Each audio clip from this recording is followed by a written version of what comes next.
fans, to another episode here of Tim Reynolds Show's live play-by-play. This one for Week 11 of the 2025 NFL season, where we have an AFC East divisional showdown here in prime time Thursday Night Football. And ladies and gentlemen, that is not all. We are with a very special guest here, folks. Looks like everything's working pretty good here. And it is my brother, Trevor Reynolds. How's it going? Say hi to the chat, everybody. Hello, everybody. Hey, man. Hope you guys are ready for an epic matchup. We got the New York Jets taking on the New England Patriots there at Gillette Stadium. And, guys, we'll look at the injury reports here as we get started. Brother, appreciate you being on here with me, guys. Make sure you guys hit that like button and subscribe to the channel. Shout out to Amber in the chat with us today. What's up, Joshua? How we doing? And look at that, we got my boy Coffee also starting us out. Thank you so much, guys.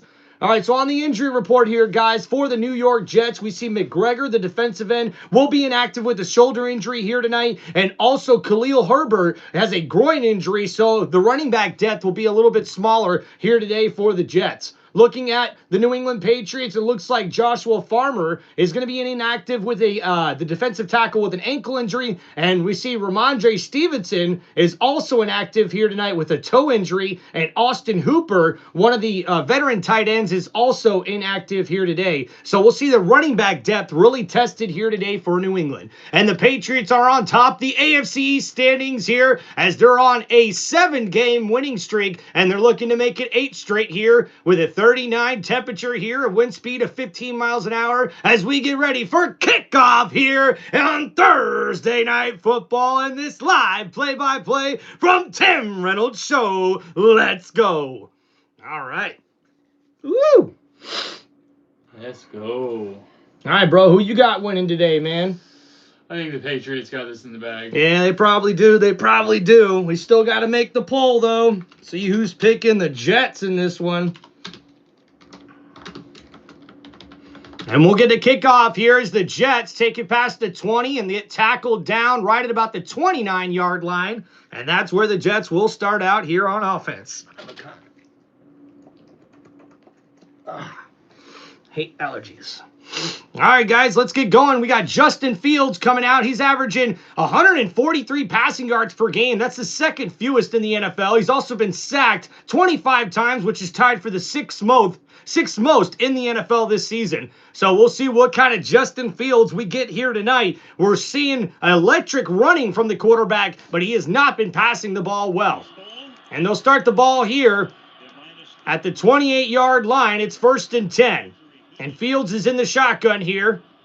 And he's going to look to throw. Quick throw. Gets it out completed to the tight end, Taylor.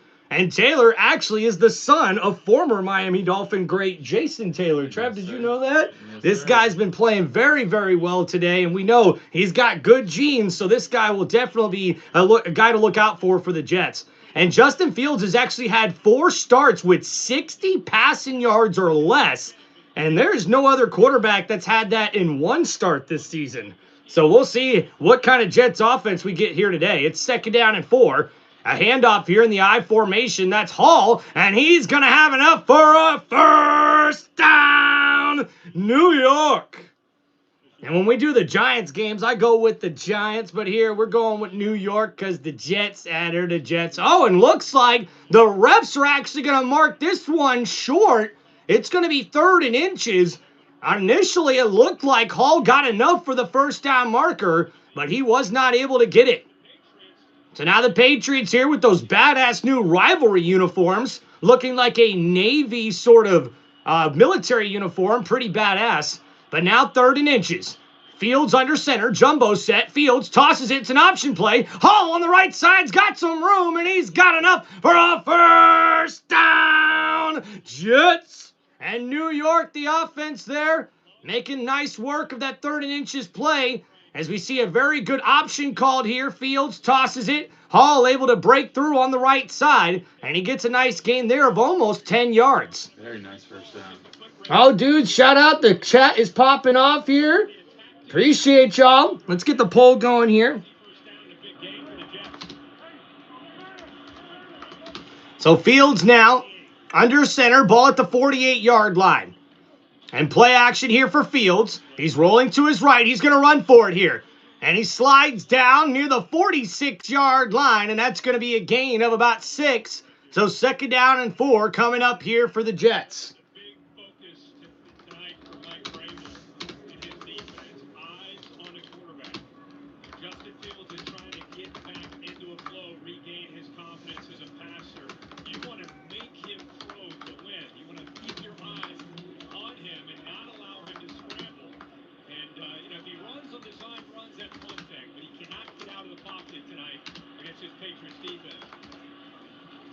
So here we go. It's an option play. Fields met right near the line of scrimmage. A nice tackle there by number 51, the linebacker. And that's going to bring up 3rd down. Is it raining there or snow? Or what's it? The helmets look wet. So the helmets almost have like a snow feature to them. Like they're almost, how do we say it here, man? Dude, we got a Patriots guy also watching the game. What's going on, man? Jesus loves you guys. Thank you, Code Man. Man, guys, what's going on? Hey, Tim's brother. Why aren't you wearing...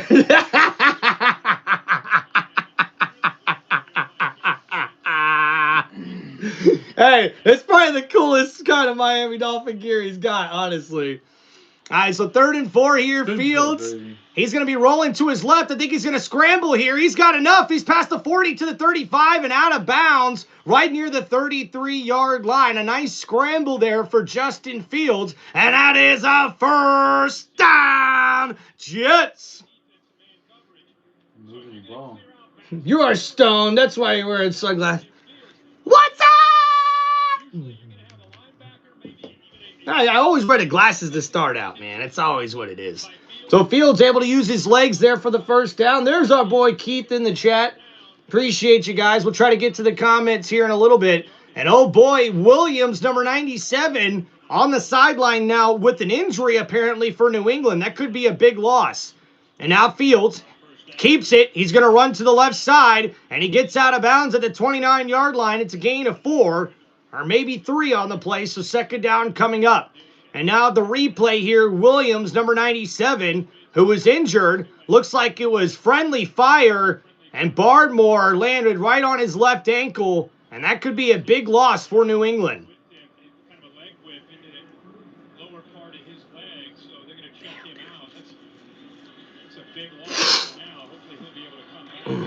Allergies, dude. Ugh. So 2nd down and 7 now from the 29-yard line. Fields, he's going to hand it off. Hall to the right side. He's only going to get a couple here up to the 17-yard line. But the Jets are in the red zone, and New York's offense is looking to get some points here on the first drive of the game. And Tanner Ekestrand is the Jets' offensive coordinator. And this offense has definitely been abysmal. One of the worst offenses this season. Don't cry, man. Just a game. Don't cry. All right, thank you guys for hanging out on the channel. Please don't forget to hit that like button and subscribe to the channel. So 3rd down and 5. Jets looking to hand off here. A nice draw play, and they've got enough for a 1st down, New York. And a nice run there by Davis, number 32. The young running back has been making an impact since his return from injury. And on his first carry of the game on a big 3rd down, he's able to get enough for the 1st down marker on a nice draw play. Good blocking there by the Jets offensive line. So now Fields, another handoff here, up-tempo offense, and that's enough to get him inside the red zone.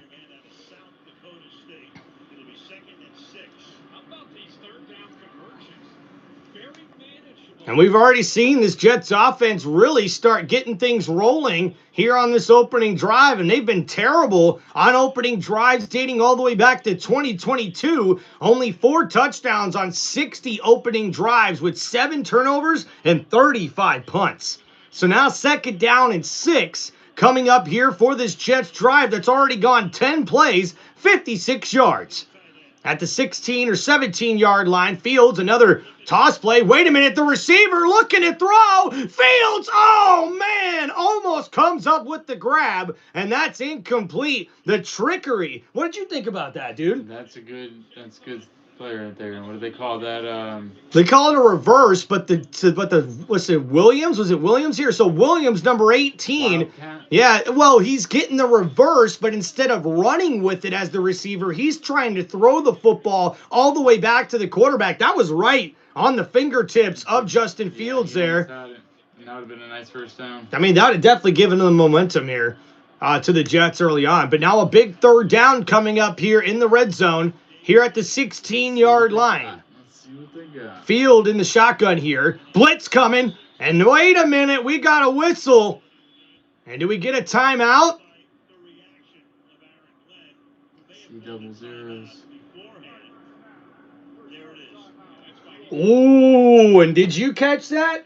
You didn't catch that, did you? No. So Aaron Glenn just called a timeout on a play he probably should have not called a timeout on. The New England Patriots were sending an all-out blitz. It was man coverage, and I think Fields had a guy to throw the ball to. I can tell you that. They're not going to show us the replay here, but I think Glenn is already kicking himself in the foot for calling that timeout.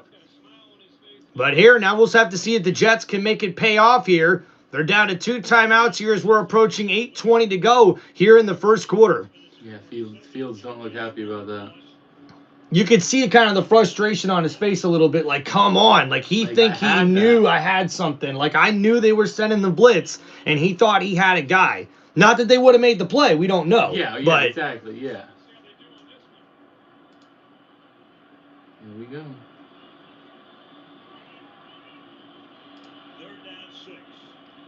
So 3rd and 6. Fields in the shotgun, quick throw. That's caught, a nice catch. And down at the 5-yard line is Michi, the new acquired wide receiver from the Philadelphia Eagles in a trade just before the trade deadline. And that's a first down, New York. And a nice quick throw there. Fields looking for Michi the whole way. And actually, they got the wrong thing on there on the broadcast. That's not Johnson. And no, that's Mitchell. That's actually Mitchell, the guy they acquired from the Colts.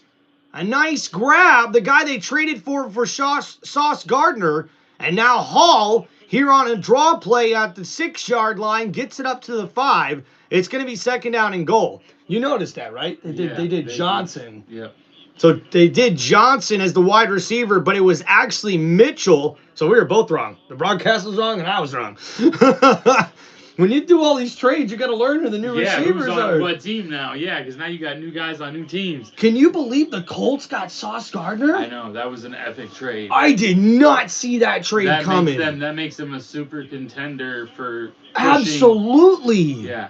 Like, that was like a little bit of a missing piece they needed to have that extra push. So 2nd and goal, Fields keeps it on the option, and he's going to walk into the end zone for the first touchdown of the game. Justin Fields with a big rushing touchdown. The option play worked very well on that big opening drive, and who would have thought this to start out this game, folks? Could we see a ball game here as the New York Jets take the lead over New England?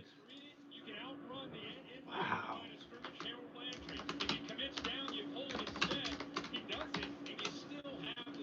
Oh, man, this is shocking. You seen the stats? They've yeah. had 4 touchdowns on opening drives on their last 60 drives dating back to 2002. So that's big. That's huge there for New York in this game.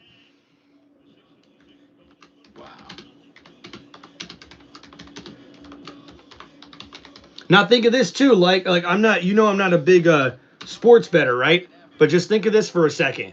So if you bet the over on, or like bet that New England was going to have the lead at the end of the first quarter, you're looking pretty good right now because half the first quarter is already gone. We're under 8 minutes to go already in the first quarter after that long drive there for the Jets. Yeah. They did burn up a lot of time on that drive too. Yeah, that was good clock management. I mean, let's face it, if you want to be able to win in this league, especially going up against great defenses and great teams like New England, you've got to control the football, run the football, and be able to really work that play clock in your favor, because that's less plays and less time for New England to be able to score.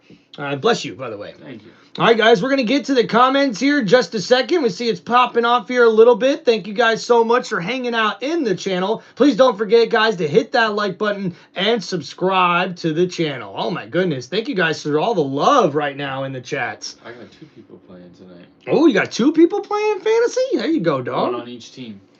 All right, so let's look over that opening drive. Guys, we're actually at 6:56 right now, so we're almost actually 2/3 of the way through the first quarter. It was a 14-play, 72-yard drive that took over 8 minutes off the clock here for New York, and we see Justin Fields gets into the end zone for the nice touchdown here from 5 yards out on the option play, and it's a 7-0 lead here for New York. And look at that, we're getting some 100s in the chat as well. Thank you, guys.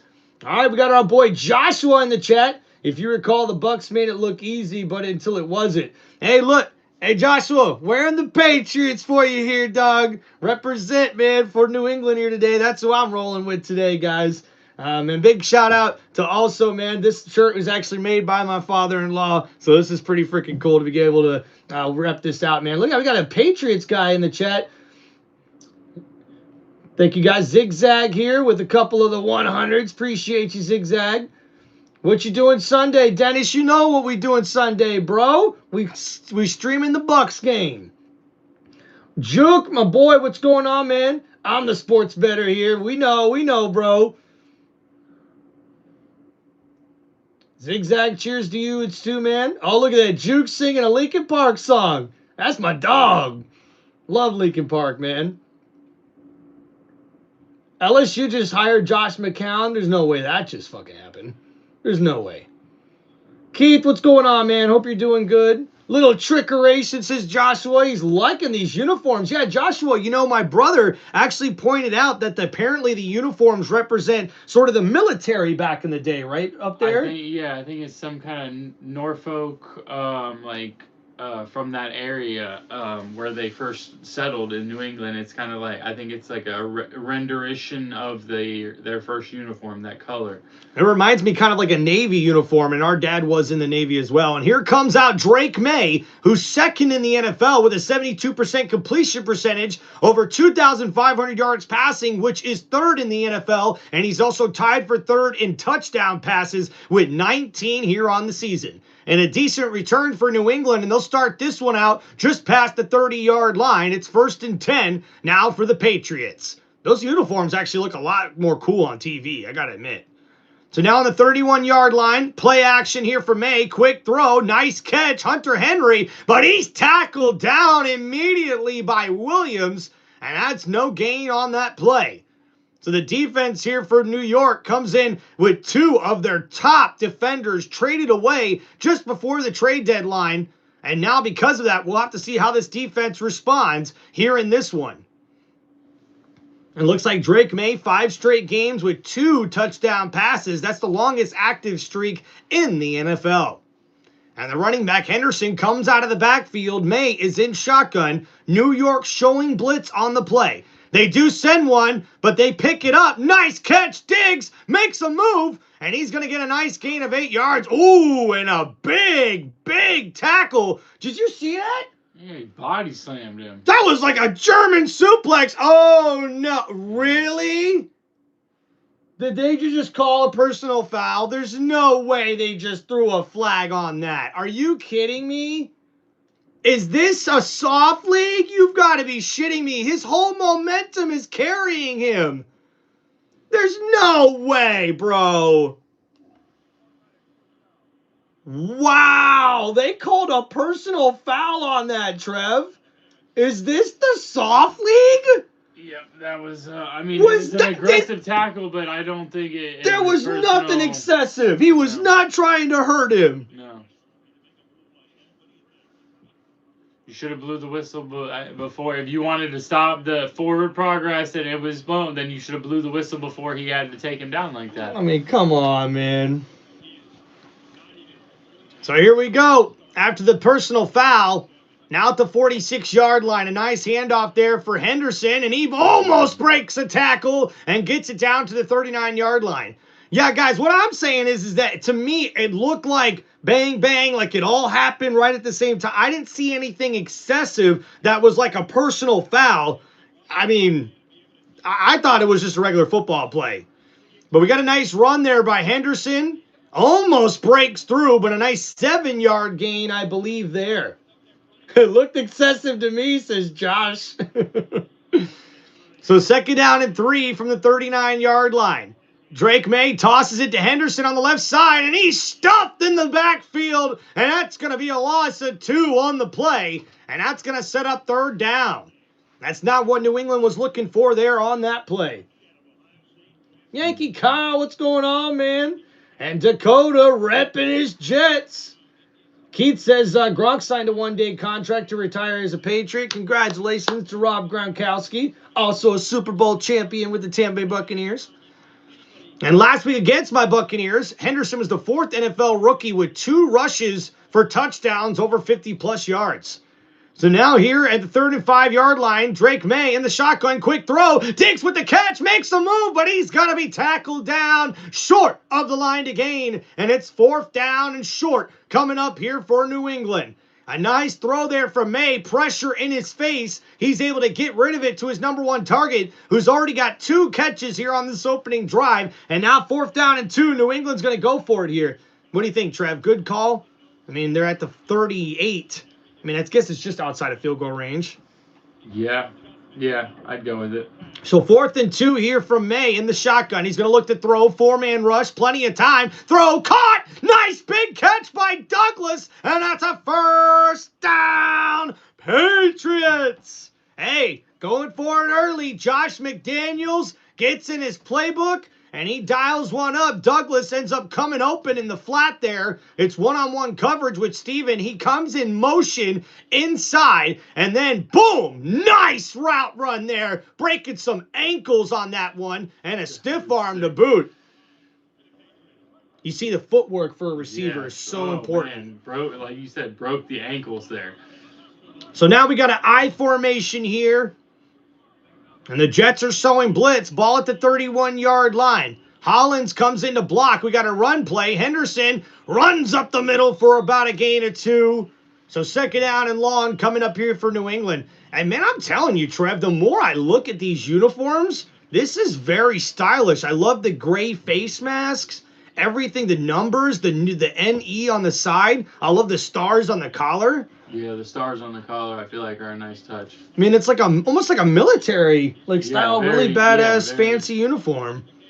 The military-esque. The online things did not look very good here, man. So 2nd down and 7 here at the 29. May in the shotgun looking to throw. Under pressure, he's going to scramble up the middle, and he slides down at the 23-yard line. He's going to be short of the 1st down marker, so it's going to be 3rd down and about 2. Thank you guys for hanging out on the channel. Please don't forget to hit that like button and subscribe to Tim Reynolds Show. If you guys got any shout-outs or football questions, don't forget to hit me up with those super chats, guys. And now Josh McDaniels, the Patriots offensive coordinator, looking to dial up something here as we approach the end of the 1st quarter. Under 2 minutes to go here in the 1st quarter. And now at the 24. Blitz coming. They pick it up. Nice throw. Diggs with the catch. And a 1st down. Patriots. And already Stephon Diggs with his 3rd catch here on the opening drive. And I know somebody's happy about that on his fantasy team. And we see here, that's a nice out route there from the number 8 receiver. And he gets it just inside the 10-yard line. It's going to be 1st and goal, New England. Actually, no, that gets him inside the red zone. My apologies. It's now at the 19-yard line. So a handoff here. Henderson up the middle, breaks a tackle, runs over a defender, and he gets that ball down to the 10-yard line. It's going to be 2nd down and 1. And man, talk about fancy footwork and then the power as he gets off the arm tackle, holds onto the football, and then bulldozes the safety for a couple extra yards on that run. An excellent run here for Henderson, and the rookie has took over in the absence of Ramondre Stevenson. And now 2nd down and 1. Ball right outside the 10-yard line. Handoff here. Henderson bounces to the left side, but he's stuffed this time by the defense. An excellent run stuffage play there for the Jets.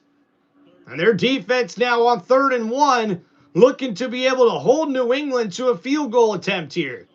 But New England's already gone for it on 4th down once in this game. And now, guys, this could be the last play of the first quarter. And if anybody had betting the Jets leading after the first quarter, they're going to win some money here probably. So ball at the 10. And May under center. He's changing stuff up here at the line of scrimmage. It's a 3-wide receiver set. And wait a minute, it looks like they're going to let the first quarter end. Oh my goodness, man. Holy crap. I'm about to call out sick from work. I can't stand missing this game. Yeah, now that the Jets are leading 7-0, who predicted that the Jets were going to be winning 7-0 after the first quarter? Did anybody? I didn't. Oh, come on, man. Way to go, Keith. Thank you, Keith. Holding down in the chat. Appreciate you, bro. Do you like the Patriots Nor'easter edition jerseys? Yeah, Checkfold, thank you, man. I think they're pretty dang cool, to be honest with you, man. We always allow first possession touchdowns. Yeah, Joshua, I know. We did it last week. It definitely didn't help us out. Hope you have a good day at work, too, man.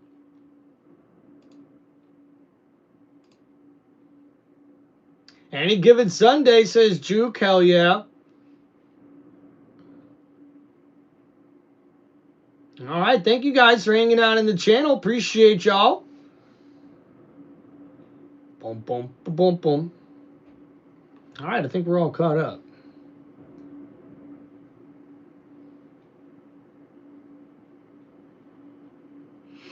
All right, guys, so let's give you a little first quarter recap. All right, we'll go over the stat recap here. First with the Jets, we see Justin Fields 2 for 2 for 16 yards passing in the first quarter. He also rushed the ball 5 times for 28 yards and a rushing touchdown to give the Jets a 7-0 lead here. Bryce Hall's running the ball very well with 4 carries for 17 yards. He's averaging over 4 yards a carry right now. And we see Adion Mitchell, number 15, the newly acquired wide receiver in the trade with the Colts for Sauce Gardner, has now caught 1 ball for 10 yards. So he's getting acclimated to this offense. The Jets lead 7-0. For New England, Drake May is perfect right now on the day. 5 for 5 for 23 yards passing. Travion Henderson with 5 carries for 17 yards, averaging almost about 3.5 yards per carry, and 3 catches for 16 yards already for Stephon Diggs. Hey, fantasy numbers got to look pretty good already. Yeah, they're you know what I mean? Bad. It's looking like you might get 6 catches, 7, maybe 8 catches here today at this pace. So we'll see how it goes for Diggs. But right now, New England is right on the edge of scoring position here. They've got the ball right now at the New York Jets 10-yard line. It's 3rd and 1 as we start the second quarter here. All right, we're getting ready to start here, guys. Thank you so much for hanging out here on Tim Reynolds Show. Please make sure you guys hit that like button and subscribe to the channel. Yeah, he's got... Joe Porter, what's going on, man? Hope you enjoy your holiday, dude. I have the same headset. Well, thank you, man, for hanging out in here, brother. And there is my bro, Fanatic Trev, hanging out with us. Let's go. So 3rd and 1 here. We got a jumbo set, and we see a handoff here. Henderson on the right side, spin move, and he gets the first down. That's like the 3rd time you've done that. Yeah. You might want to try to put it somewhere else, dude. Here, like, lean it up against here. Yeah, no, I just want to be able to chat, too. Try to monitor you. I got you. It's pretty easy here. And now we got a replay here, and you see they used the number 95 defensive tackle in the backfield again at the fullback position. And Henderson able to hit the spin move, and he gets a 1st down and goal now at the 7-yard line. And a toss play, Henderson cuts it back inside, and he spin moves again, still on his feet, and he gets into the end zone for the touchdown, Patriots! And that's a football move right there, baby. That's a football run. The offensive lineman shoving the running back into the end zone. Henderson refusing to go down, kept the feet moving, and now the Patriots are an extra point away from tying this ball game. And the Jets had him dead to rights. Henderson, a nice move, cuts it back inside, spin moves on a defender that was tackling him, and he just carries two more defenders and the rest of his offensive line into the end zone for the touchdown. That was impressive. That was very impressive. And the extra point is good for New England.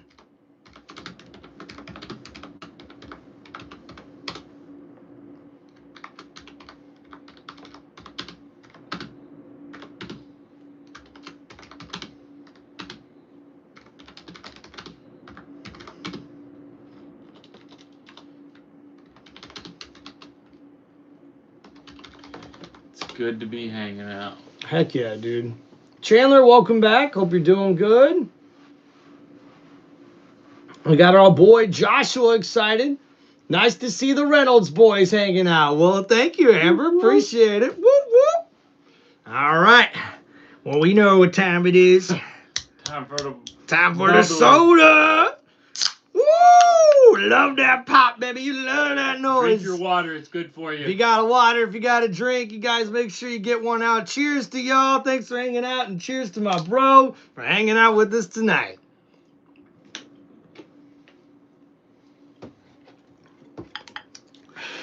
Yeah, me and my bro got a lot of work to do tomorrow, but we're going to enjoy every single minute of it. So, amen. Amen. All right, guys, we are here. Waiting to get back from commercial break. If you guys have any football questions whatsoever, make sure you guys hit me up with those super chats. I'll try to keep up with the chat here, guys. So make sure you hang out, hit that like button, and subscribe to the channel. So your boys winning this Sunday? I mean, they better.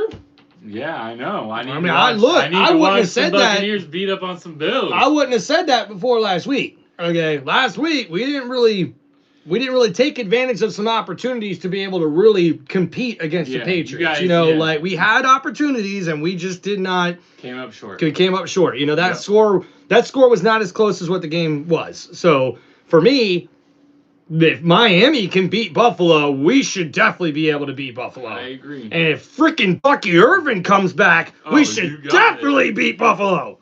That's the biggest thing. If you gotta have a run game. You got to have a run game against Buffalo. I mean, nothing against Rachaad White. The guy's been pretty decent for us, but, man, Bucky Irvin's just so dynamic. We need him back in the offense.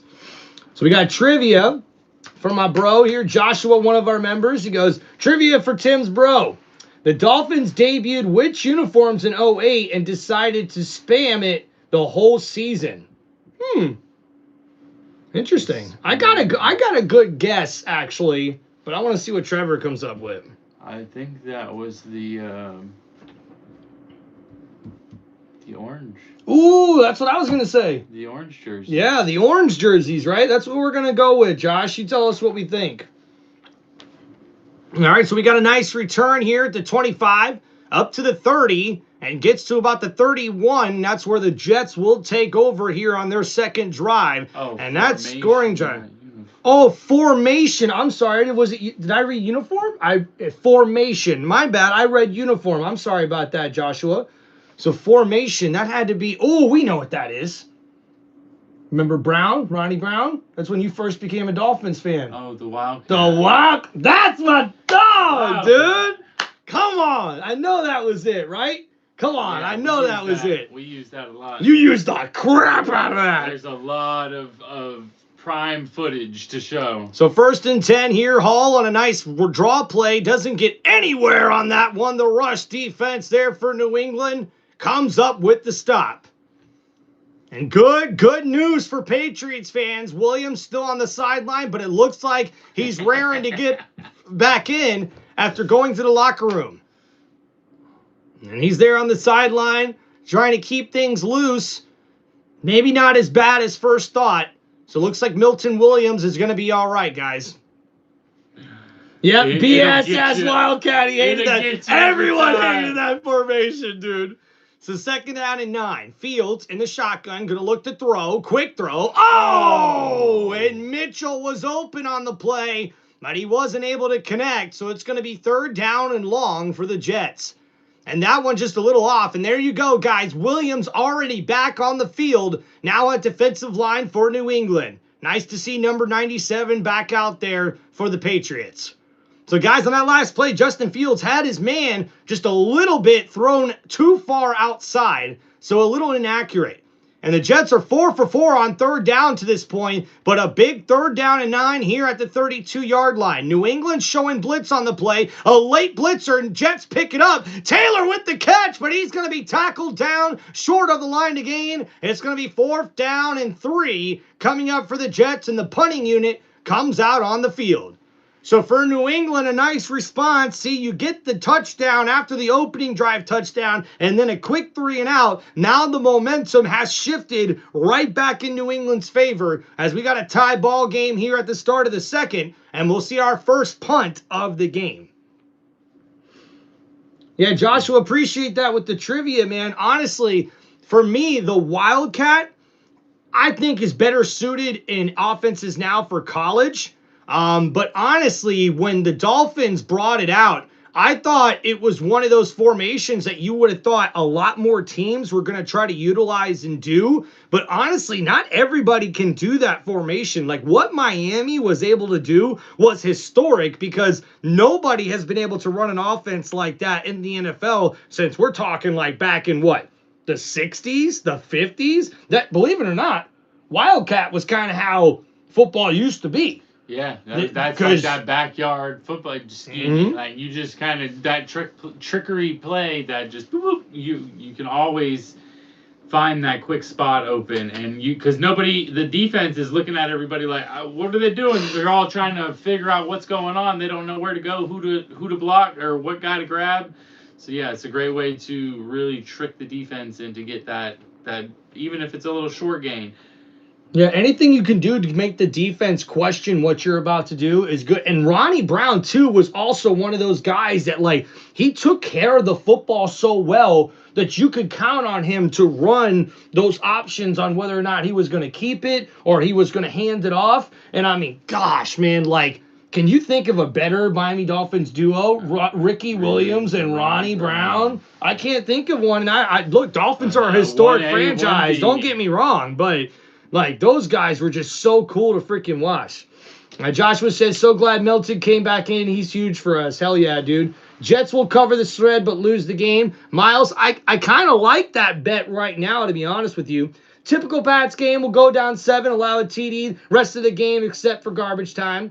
Probably good, man. Ronnie Brown was a bane of my existence that year. Josh, I can imagine there were a lot of Patriots fans and AFC East division rival fans that did not want to face the Miami Dolphins, you know? It's just too bad because they couldn't really get it together. When they had offenses that were good, it always seems like their defense was bad. When their defense was really good, which I remember in the early years with Zach Thomas and Jason Taylor, those defenses I grew up watching on the Dolphins were legit. But the offense could never do anything after they lost Dan Marino. Like, the offense sucked. And then when we finally seen the offense turn around, the defense sucked. So that's kind of been... That's the Dolphins, you know what I mean? The history of the constant struggle. Tyler, what's going on? Welcome to the chat. Love your streams. Appreciate the love, man. Thank you, dude. Patriots guy says Pats or Bucks. Well, Patriots guy, I went with my Buccaneers. I really did. I thought my Bucks had some opportunities to win that game. But hey, got to give my hats off to the Patriots, man. That's why we're wearing this T-shirt here today to represent for my boy Joshua, but also because I'm picking the Pats here today to win. But yeah, guys, really, really good game. Oh, here we go, man. We got Janus here. Thank you for hanging out, brother. So 1st and 10 here for New England. Play action, stepping up, throw downfield. It's caught! A big play and a big gain here for Hunter Henry, the tight end. And that's a 1st down.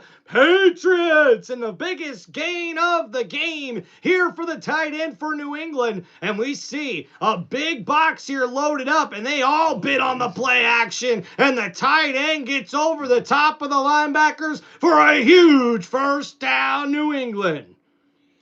He's becoming a pretty reliable guy target for him too. Like Drake May likes to give him the ball. So that's a 23-yard gain there for New England, and now 1st and 10 at the 40. Handoff, Henderson up the middle. He's getting stuffed there for only a yard, and that's going to bring up 2nd down and long.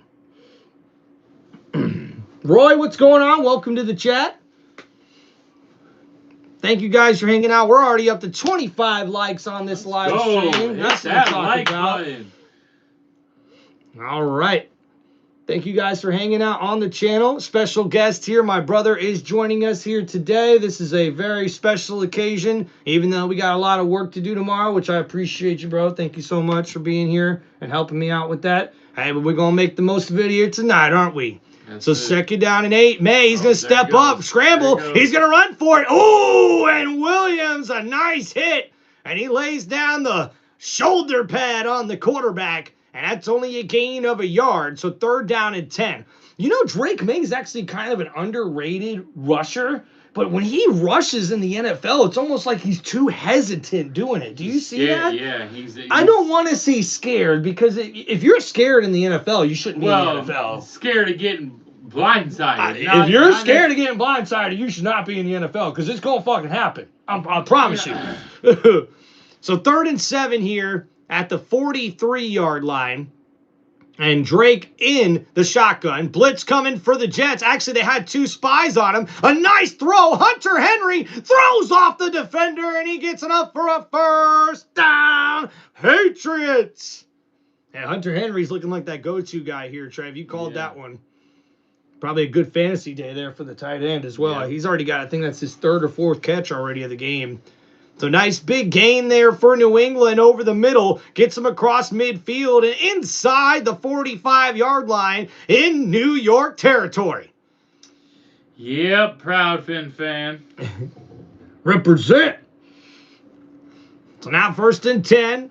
And we see New England here in the I formation. Drake May under center. And he's going to toss it here. The running back stuffed in the backfield. And that looks like Johnson, number 34, unfortunately not able to get much on that play. So now 2nd down and long after that loss of a couple. Here we go, Dolphin fan. Oh, look at Ashton, Dolphin fan in the chat. Let's go. Appreciate you, Ashton.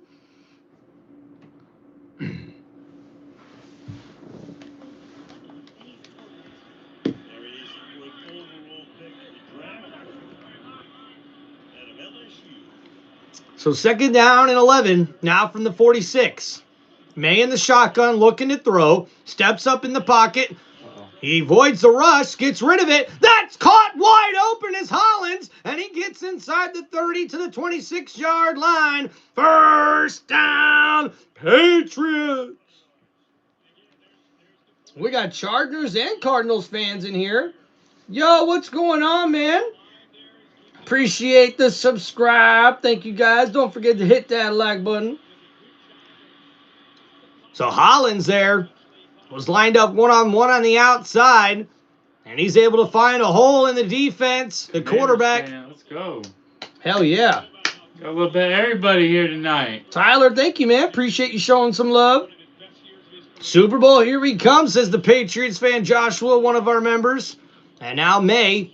Pump fake, looking to throw, left side. That's caught wide open, Hollins. He gets inside the 10, but we got laundry on the field, folks. And this one might be coming back. And there's Alan Eck in his 3rd season as the NFL referee.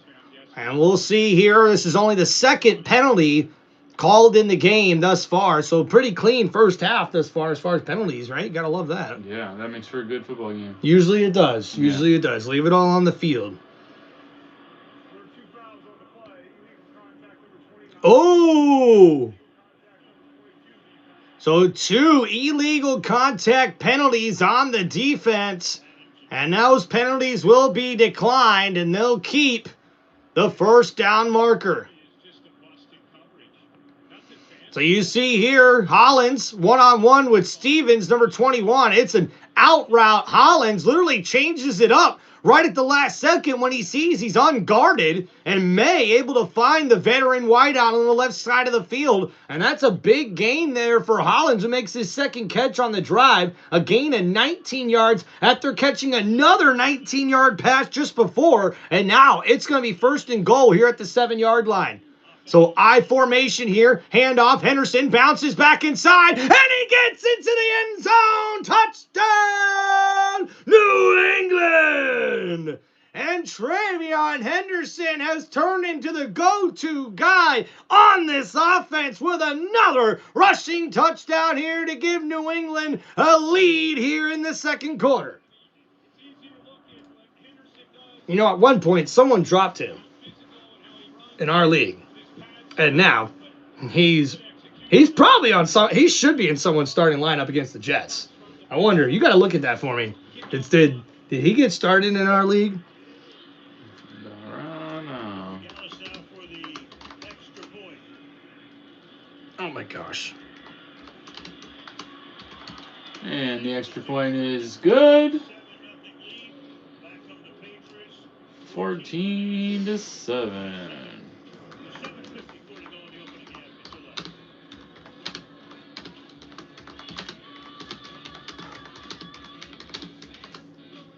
Go to the place, that's the band.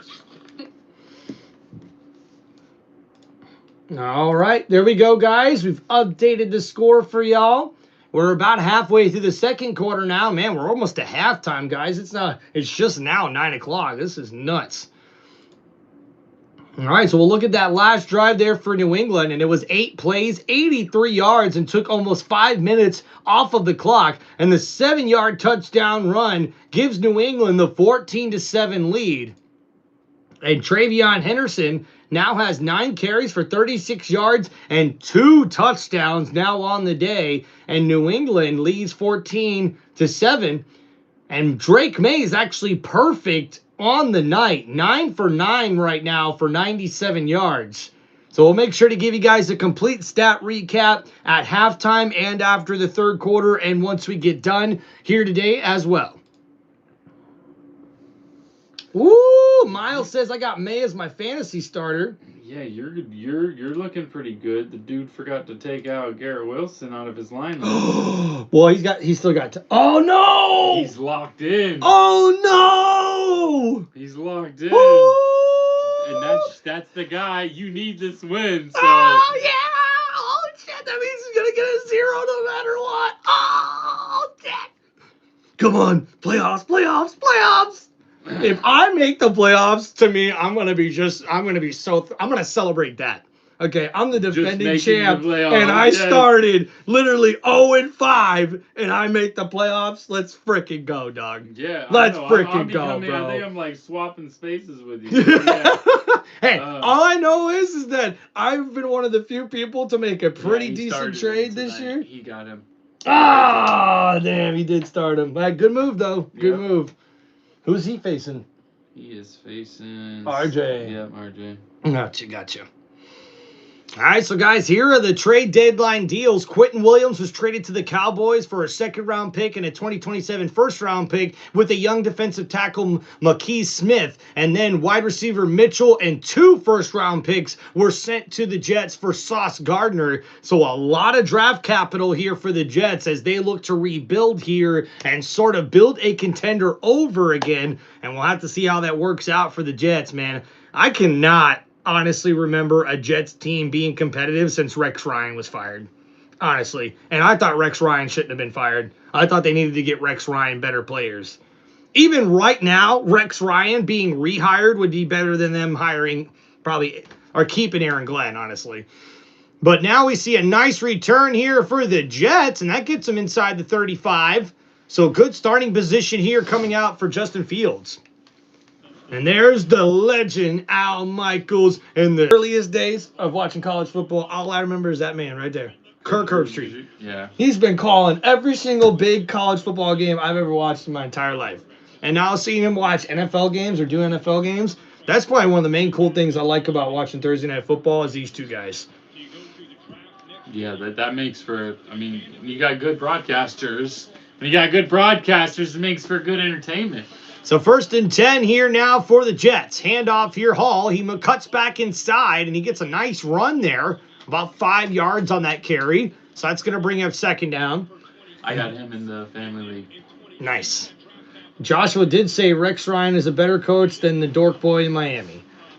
Look, I think me and him, we're old school. All right, let's just say that. If you told us to pick the current Miami Dolphins coach or Rex Ryan, we're going down with Rex Ryan. Okay, guaranteed.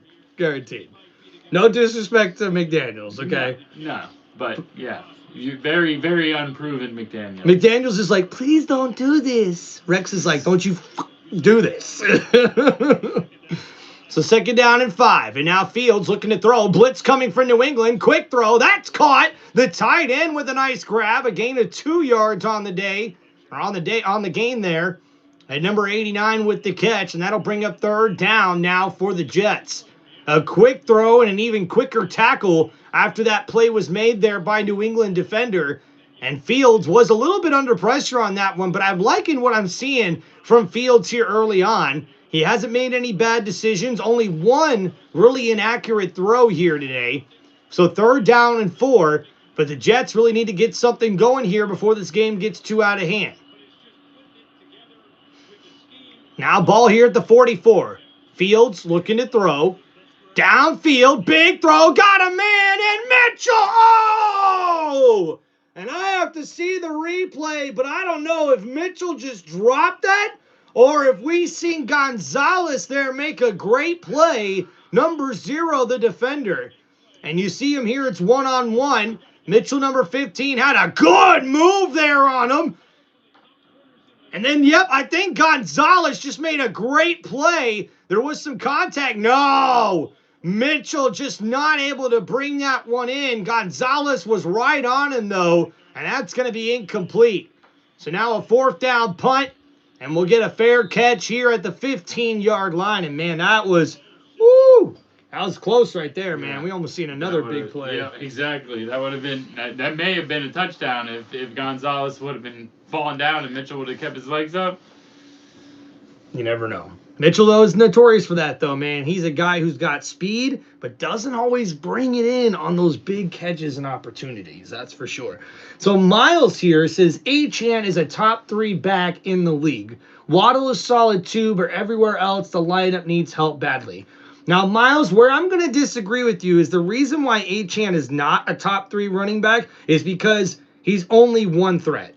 He's not dual threat. Achane can't run between the tackles like a guy like Taylor or Christian McCaffrey. Now, does he have potential to be a top 3 back? I would say so. But because he's on the smaller end, we need to see this guy need to consistently run in between the tackles. Now, with the speed, yes, I'd probably have to agree with Joshua there, right? Would you say he's probably one of the top speed guys? He's definitely one of the, when it comes to, I mean, and he's got hands too. Like he can catch. He can catch anything. I've seen this guy have like 11 catches this year in one game. Like, and he's like, I think he was like the second leading, the running back, second leading receiver on one of our games. So it was. I agree. He's definitely got the hands. I give him that. He's dual threat in the way he can catch and run. But yeah, he does have a hard time going through. In between the tackles, bro, he's averaging less than 2 yards per carry. Yeah. Like you can't. I'm sorry, that's where you gotta make your money. Yeah. Yep. And that's been the problem too, because like, well, me and you are old school, right? Like we were just talking about with the coaches, right? Like if it's 3rd down and 1, 4th down and 1, why are people running it from shotgun? What are we teaching? Yeah. That is ridiculous, dog. Everyone should be on the line. That should be illegal. Yeah.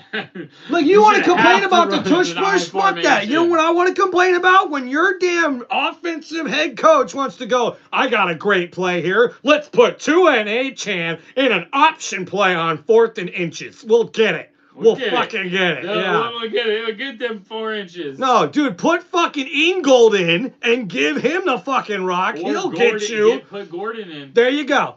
Saying, we know. I like that pick, though. That Gordon guy. Oh, that Gordon guy's a bruiser, bro. His size is so perfect. Like, I'm like, yes, that's gonna be our punch through. Like when we need those 2 yards, 1 yard right there on the goal line or whatever, that's gonna be the guy we hand it to.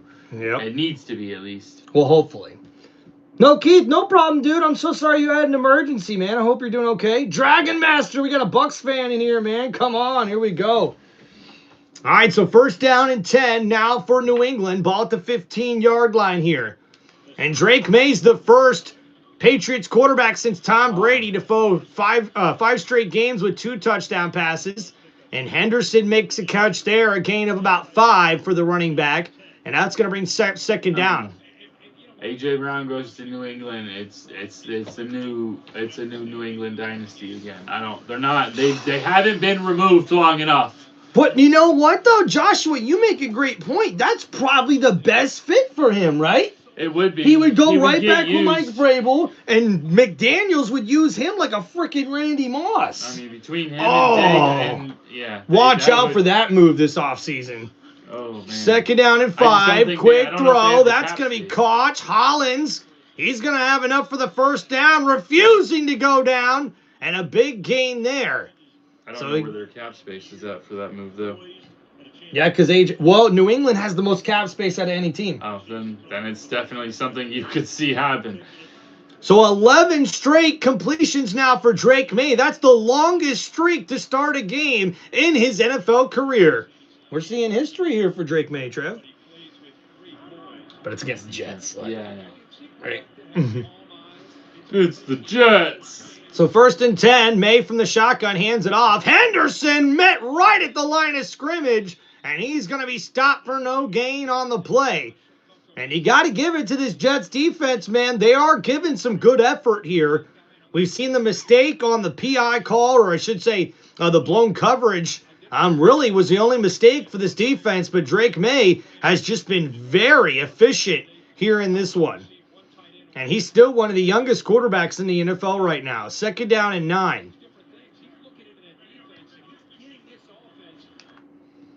So now here from the 29-yard line, Drake May lined up, hands it off. Henderson, stiff arm, but he's going to be tackled down for no gain on that play. And that's Williams, number 56. They may have traded his brother away, but he's still here making plays for the Jets. That's his 2nd tackle for a loss. If they mark that one down as a loss, Henderson did get it close back to the line of scrimmage, but we've got 2nd down and long. No way. Joshua said Brown grew up in Patriots fan. I didn't know that. So 3rd down and 8. May looking to throw here. Plenty of time. Steps up in the pocket over the middle. Oh, right through the hands of Stephon Diggs. And uh-oh. And we got a late flag. It looks like Diggs is writhing in pain. He is able to get up on his own accord. And we got a penalty, it looks like, on the offense, because that's going to be declined.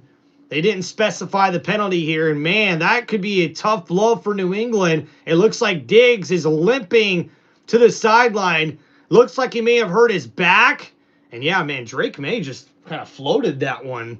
You want to get that right on him. He floated that one, and, yeah, it kind of hit. Looks like a knee to the hip.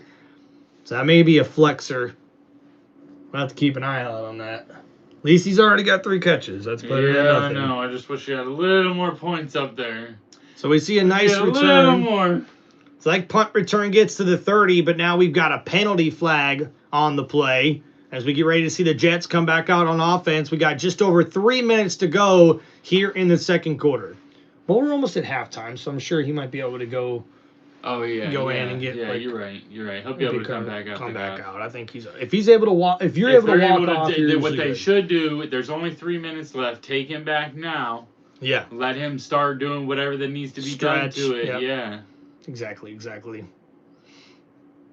Quarter zone shot it, whatever you got. You already know. Hey, look, quarter zone shot. Here you go. You're good to go.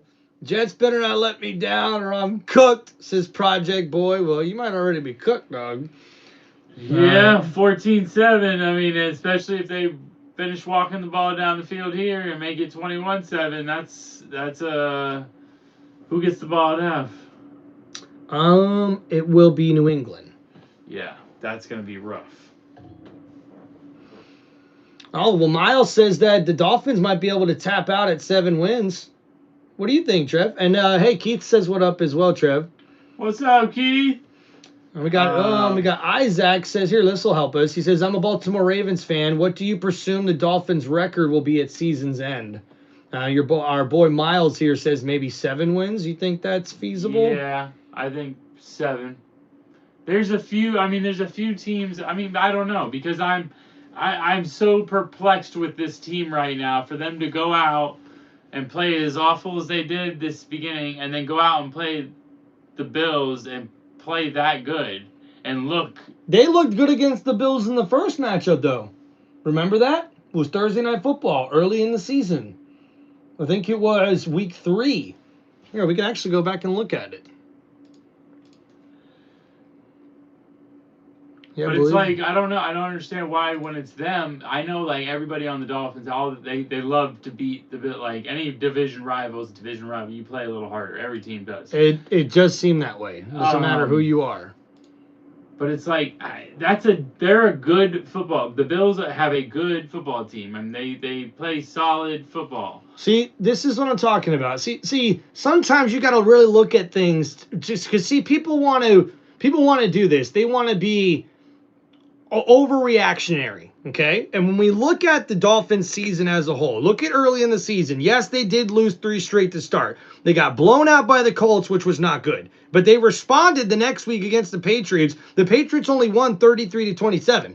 And then against the Bills won 31-21. But I think that game felt a lot closer than that, right? So 2 tough losses there for Miami to start out 0-3. They get their first win against the Jets, but then that's when they start unraveling because you lose to the Panthers and the Browns in a 3-week span where you lose 3 straight once again. That's where I can see everybody was getting pissed off about it with Miami. But, you get a big win against the Falcons and then a big win here against the Bills.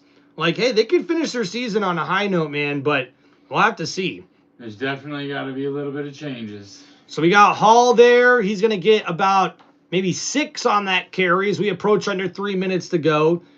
And yeah, I mean, right now, the Dolphins, their next 3 games are winnable games. They can beat the Commanders. They should beat the Saints. And the Jets, I mean, I would assume the Dolphins should be able to beat the Jets again, wouldn't you say? Yeah, I think so. So right there, that gives you 3 more wins. That's 6 wins. Yeah. If you get at least 6 wins this year, I think that's not bad compared to how the season was going. It's almost like, do we want the 6 wins? Because it's do we want the draft capital? That's what everyone's talking about. You are absolutely right. But at the same time, I don't want to watch my team go out there and not try. Yep. And that's what we were talking about earlier too. Yeah, so there's definitely a fine line there between, now you still need to go out there and give me your all, because I'd rather, like, watching that Bills game was awesome. I was loving every minute of it. So after a nice run there of about 3 or 4 yards, it's now 3rd down and 2 for the Jets at the 15. Fields in the shotgun here. They put a receiver in motion, and Fields is going to change up the play. And we're at the 2-minute warning. All right, so we got one person said Dolphins 3-8 after Sunday. Well, I mean, I don't think about the I'm picking the Dolphins against the Commanders. No, I do not think the Commanders are going to have enough to be able to beat the Dolphins on Sunday. No, our defense was as strong as our defense looked against the Bills. And you're traveling overseas, which is only going to build the camaraderie a little bit better. Yeah. I'm definitely picking the Dolphins to win on Sunday. Now, no doubt. What's up, Yankee fan? What's up, buddy Tim? Hope you're doing good, guys. Keith, appreciate you, brother. Thanks for holding down the chat for us, man. Hey, y'all, hit that like button. Let's go. Liam, Colts MVP. What's going on, man?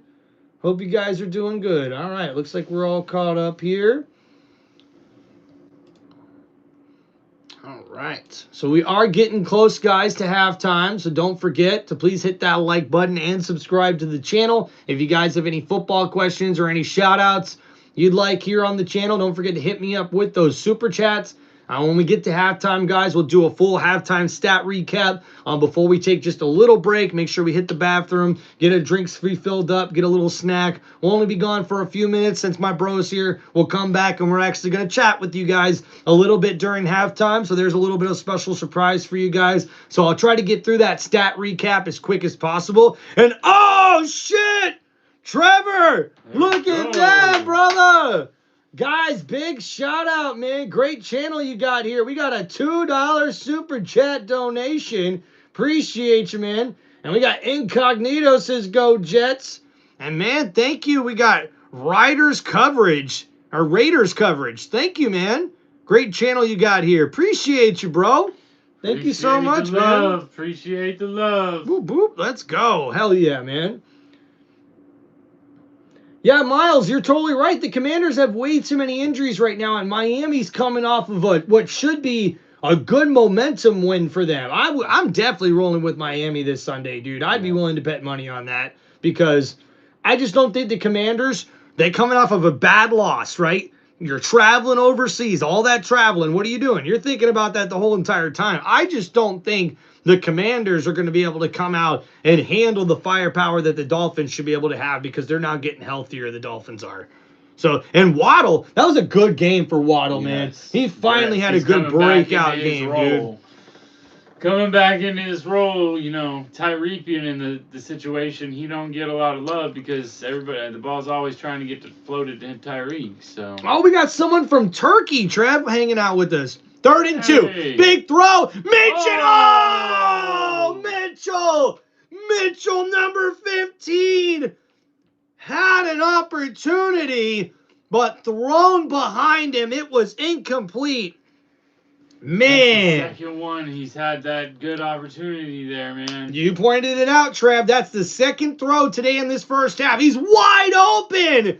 And Fields just missed him. That one right there is on Fields. The first one, I feel like he should have pulled in. That one should have been, ball placement was bad. That was terrible. That was an inaccurate throw. And now we've got a punt. Now you get a minute and 45 seconds. And they got the ball at the 41-yard line.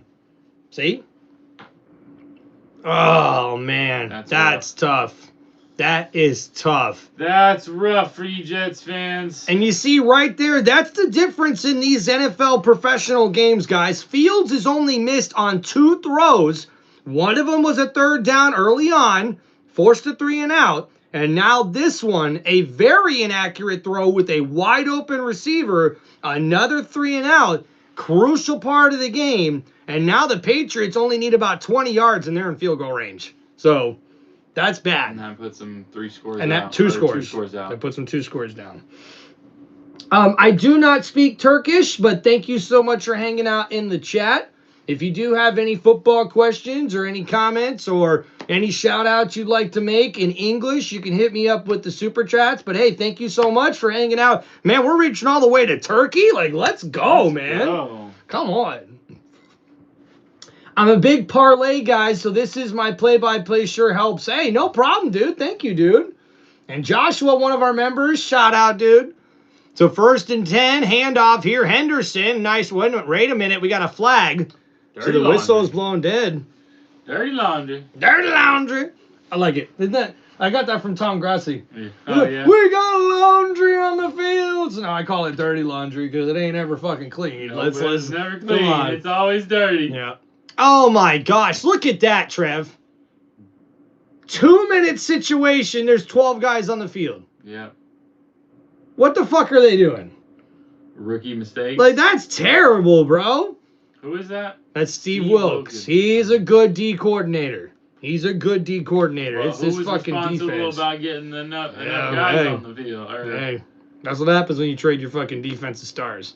And a nice tackle there. Woo-hoo-hoo. Hey, I shouldn't talk shit about the Jets defense anymore. Holy crap, McDonald almost tackled for a loss there. So now 2nd down coming up as we approach under a minute and a half to go here. New That's England's my right clock near run. midfield. Well, yeah, you gotta. You don't want the Jets to have another. That's what. Jets. Yeah, that's the whole purpose of these just little. They're like, oh, we're just gonna keep pushing the ball. So like right now, if I'm them, I'm looking at They're gonna Diggs. run it again. I'm looking at Diggs on a quick slant here. You So think? yeah, May I don't in know. the shotgun, looking, rolling to his right, quick throw. Oh, and that one's almost intercepted. May was a little inaccurate on that throw, but uh-oh, we got dirty laundry on the field. I like that. Jet's gonna jet. Tuna turned the ball over. I love that. Tua turned the ball over. Tua turned the ball over. Yeah. So we got a holding call here on New England on the offense, and that's gonna back up the Patriots here, and that's a costly penalty. I wear it every time. I won't stop wearing it. It's my dog, man. I'm a Bucks fan. So all these I people know. that want to talk and fire my coach, oh, we can only make it to the divisional round. Forget that. I know, don't get me wrong. I know. And May, almost got hit on the play. He gets rid of it to Henderson, and the running back takes a nice screen play up near midfield. And did you see that hit he took? Man, Drake May stood in the pocket. McDonald, number 9, laid him out, and he got right back up. That guy's tough, dude. That guy can take some hits. May is tough. I like that about him. And he took some big hits in North Carolina. So 3rd and 6 now. Crucial. Under 40 seconds to go. New England still with all their timeouts. At the 45-yard line. Blitz coming. Under pressure. And he goes down for the sack. Williams, number 56. But hold on. Nope, this isn't good. Holding. No, illegal contact on the defense. That's even worse. Is that the same? That's even worse. Didn't he already get one of those calls? Illegal contact is when you're touching the receiver past 5 yards because you're allowed to jam them 5 yards out. Okay, that's within 5 yards. That's within, and that's not. That's not. That's like 4 Mississippis, dog. What are we doing? This isn't touch football. And remember, these aren't starters. These fucking are dumb. These are elevated. 1st and 10, May. Big throw downfield looking for 18. And oh! Who called it in the chat? Who said the Jets are going to jet? The Jets just fucking jet. 2 guys just fucking ran into each other. I'm sorry. Too many F-bombs, but oh my goodness. 2 Jet players just ran into each other, collided, and neither one of them come up with the interception. Oh my gosh. That is such a Jet play right there. They probably would have been able to do something if one of them would have caught it, and because the 18's already look, that way. The guy had it in his arms at 37, literally pulled it out. Oh, he's hurt now. I can't laugh at a guy who's getting hurt, but oh, dude, come on, man. That was definitely a Jet move.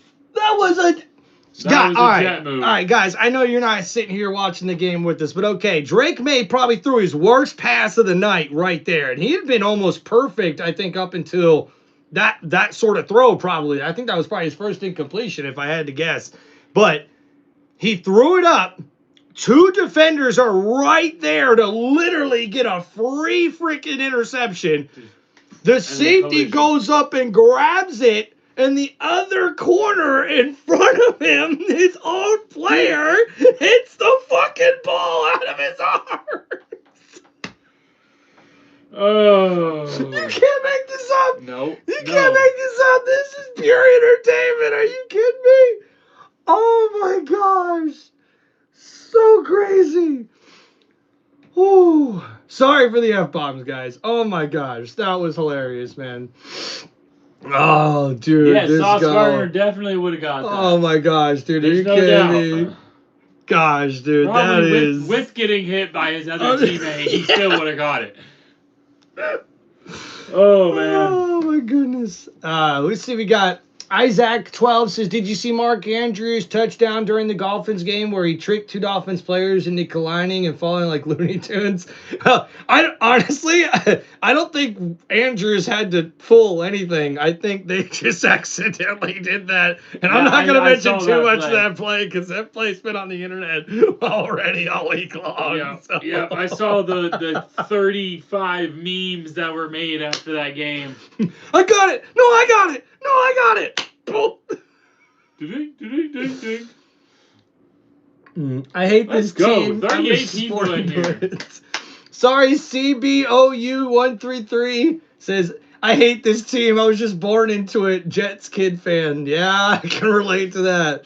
Hey, listen, I got made fun of all the time when being a Bucs fan growing up, dude. I really did. It was tough, trust me. But hey, it was okay. One of my first memories was seeing the Bucs go from a team that everyone said was the Succaneers, and they won the Super Bowl in 2002, one of the best defenses of all time. So here we go. 2nd down and 10. Only 20 seconds remaining till halftime. Ball at midfield. Blitz coming for New England. May, plenty of time. He's rolling around. Tosses it to Henderson. And he gets a nice run there after the catch and a 1st down. Patriots. And now they'll take their first time out here with 13 seconds remaining. Must be a little chilly out there. They're running the jacket out. Says the Commanders were a playoff team last season. What happened was injuries. Yep. Yeah, I can honestly say that for the Commanders. They got 8 or 9 players on just offense. They got 3 starting offensive linemen out. A bunch of backups as well at playmaking positions. Their starting quarterback now is going to probably be out the rest of the season. Starting running back. And their starting running back. Yep. So, not good. No, yeah, they got riddled with injury. That's. They may come back into contentions next year if all the guys that are injured can come back and that are still on a contract. But I don't know how many of them are still going to be on contract. But we'll see.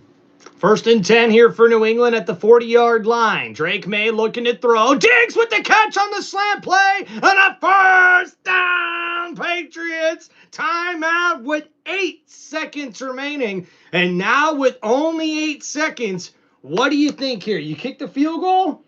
I think you get the ball at halftime. I think you kick the field goal here. But 8 seconds might be just enough to get one play off with another timeout. That's what I'm thinking. Verbaal is going to go. They got one timeout left, right? Yep. And that's Diggs' 4th catch. 4 catches in the first half. That's got to be a very, very nice start to your fantasy day. Let's see where he's at now. He was at like 6 points earlier. Yeah, I do see what you're saying there, Joshua. On that possible interception, it did look like he hesitated a little too late in his throw, which is why that kind of floated up there like that. Yeah, Miles, you're right, dude. Daniels is a sophomore slump. That does happen to a lot of guys. We've seen it over the years. So 1st and 10, now a handoff. Henderson right up the middle, and yep, they'll get the yard, call a timeout, and we'll see the field goal unit come out here for New England. So 3 seconds remaining here, and the Patriots will look to take a 17-7 lead into halftime, and the Patriots also get the football when we get started with the second half. Now, don't forget, ladies and gentlemen, we're going to take a quick break after my stat recap here. Only about a few minutes, and then me and Trevor, my brother here, my special guest here on Tim Reynolds Show, we're going to come back, and we're going to try to answer a bunch of football questions with you guys here on halftime. Chat up a little bit. Me and my brother will probably reminisce about a couple of football stories for you guys as we try to make it just a little bit interesting and different here tonight. Take advantage of my brother being here, man. Guys, you don't know how much this means. The good Lord decided to bless us with this opportunity before my birthday to really get to spend some quality time with my brother. And thank you, Lord. Hey, and thank you, Dad. Appreciate you guys. There's a reason why I have a picture of my brother and my dad up there on that top shelf every day, because they're watching over. My dad's watching over me and my brother there, and that's for sure, man. So thank you guys for hanging out. Don't forget, guys, hit that like button, subscribe to the channel. Hey, we almost made it to 50 likes here about halftime, dude. Not too bad. Hey, maybe we'll make it to 100. Let's go. Let's hit that 100. Come on. Let's hit that 100. Let's go. All right. So we'll wait to see the kick here, guys, and then we'll get right into this stat recap for you here. It's going to be a 45-yard attempt coming up here. Yeah, this will take it out. Oh, he pulled it. Nope. And that's no good. And There's still a chance. that could really bode well in the Jets' favor. Wow. If they can come out and stop the Patriots on this the receiving drive here. All right. So with that being no good, let's get right into the stat recap here for you guys, and we're going to get right into our halftime break. All right, so Justin Fields finishes 4 for 7, only 23 yards passing. Once again, struggling to throw the football here are the New York Jets. Breece Hall with 8 catches for 31 yards. Justin Fields with, or I should say 8 carries for 31 yards. And Justin Fields with 5 carries for 28 yards and a touchdown. They've got 70 rushing yards as a team. But again, the Jets just don't seem to throw the ball. I think they're scared. I think they're scared to throw the football with Justin Fields. Fields has had so many interceptions and bad plays. Yeah. And you can't play scared. In the NFL, and that's why you can't coach scared. You can't play scared. He's thrown the ball a few times on the back side of these receivers because the defender is over on the front side of him, and he doesn't want anywhere near him. Yep. And that's, your eyes are telling exactly what you're seeing, man. Now Drake May finishes the day 14 for 16. I should say the half 14 to 16 for 140 yards. That's a good fucking half, right? Yeah, I mean, 13 carries, 40 yards, and 2 rushing touchdowns for Travion Henderson. Only 44 rushing yards as a team, but they're definitely killing it in the passing game right now. 3 catches for 47 yards for Matt Collins and Hunter Henry. Yeah, I'm the reason he wears the Dolphin jersey. And then 3 catches for 35 yards for Hunter Henry as well. Stephon Diggs, 4 catches for 28 yards. And Henderson has also added 3 catches for 23 yards at the running back position. And guys, I'm wearing the t-shirt because my father-in-law made it. And our boy, Joshua on here, made a bet with me on Sunday. And because the Bucs lost to the Patriots, I knew I was going to be streaming Thursday Night Football. So I wore the Patriots gear. All right, that's what we did. All right, guys, so let's go ahead and get to our halftime break here. We'll be right back. Bob, appreciate you hanging out with us, guys, and we'll be right back, guys. Get your drink, get your water, get your refills.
All right, we're back. Let's go. Let's go. All right. All right, thank you guys for hanging out, man. Appreciate it. Tim honored his bet. He's a real one. Hey, look, I told you, dog. Come on, man. I was already planning on at least trying to wear some gear that was going to match, the game or something, right? So I figured, hey, why not? Let's wear the Patriots stuff here, guys. So let's talk about this, guys. So I said this to my brother, okay? I think one of the biggest issues we have in the NFL right now is lack of discipline. It's lack of people taking accountability for what they need to do as a professional athlete and as head coaches. Like, I mean, let's talk about the Dolphins, right? Like Mike Daniels, if he was just an offensive coordinator, that would be probably the best position for him in this offense, in this franchise, because I'm sorry, he's not going to be a guy who steps up to you and tells you to do something and you're going to take him seriously. Well, these last couple games, I have him seeing the different side of him where he's being a little more aggressive on that sideline. I like that. He's yelling at people. He's correcting people. Like, no, you can't be doing that. These players can't just go out there all willy-nilly and, oh, I missed the play. Oh, well, I'm just going to go sit over here and still make my paycheck. No, there needs to be some accountability. Some accountability held. Like, when you miss a play, there needs to be a heavier workload for them or something to the point where they're having the repercussion to doing a bad play. I mean, granted, sometimes bad plays happen, and you can't. I mean, it happens. You got turned around or whatever. But it's cannot be as consistent as has been for the Dolphins. To be having that many bad plays and that many mishaps, exactly. Because for me, like, you have to be able to really, like, you got to hold yourself to a higher standard than that, right? Like, that's what I would ultimately say. And for me, honestly, when I look at it from that standpoint of, like, yes, McDaniels is now starting to, grow a set. And really, like, if you do something wrong, I'm not afraid to come up and tell you, like, hey, we got to do better than that. We can't be having those same mistakes. But at the same time, though, too, you got to look at it. There was some bad calls in that Baltimore game. Yeah, there's been that Baltimore game really opened my eyes to at his play calling on getting the run game involved a little heavier than he has been, because that's where his strengths are, is the run game. He has a very gifted mind when it comes to scheming and things like that, but he's also got to be able to keep it changed up, because I see the league is noticing his scheme set and is picking up on it, and they're stopping it. So he's got to be able to change that up consistently and keep these other defenses on their toes. Now, let me ask you this. With the Jets making as big a moves as they did during the trade deadline, which I'm sure shocked a lot of NFL fans, let's face it, right? But you, being a fan of the team in the division, and this being your rival, and you guys are pretty much in the same boat the Jets are. The only difference is that you guys have so much money in the books right now on your quarterback that you're looking at a Russell Wilson situation here heading into the offseason. And I'm sorry, before the start of this year, I wouldn't have said that about Tua. I would have said, if McDaniels doesn't work out, you could throw a guy in there that's a really good play caller. You get a good disciplined head coach, guys. I'm sorry, like, I thought the biggest thing for me that I've seen now is I can totally see why Flores talked to Tua exactly the way he did. Okay? I'm sorry. Like, Tua, you have got to be coached hard. Yeah, and that's why you had success with Nick Saban. Because he was the hard coach. Nick, that's all Nick Saban is a fucking hard coach. A tough-nosed coach. Exactly. And that's what, for him to be good, that's what he needs. And that's just my opinion. Obviously, the health is one thing as well. Yeah. But after what we've seen this season, there has been plenty of games where you can say it was the head coach. It was players giving up, not giving full effort. To me, no. There was games that quarterback flat out lost you the freaking game. Yeah. Yeah, and you have seen that a lot and way too many times this year. So my question for you is that do you think the Jets did more right by their team and their future based on what they did than what you guys did? Because, look, you traded Phillips. I thought that was a great deal because you got a guy who's missed the last 2 years with injury and has got promise as a pass rusher. He showed that I this feel year, like we and you got a done, 3rd round pick. That's pretty good. We should have done a little more for our future, but I think this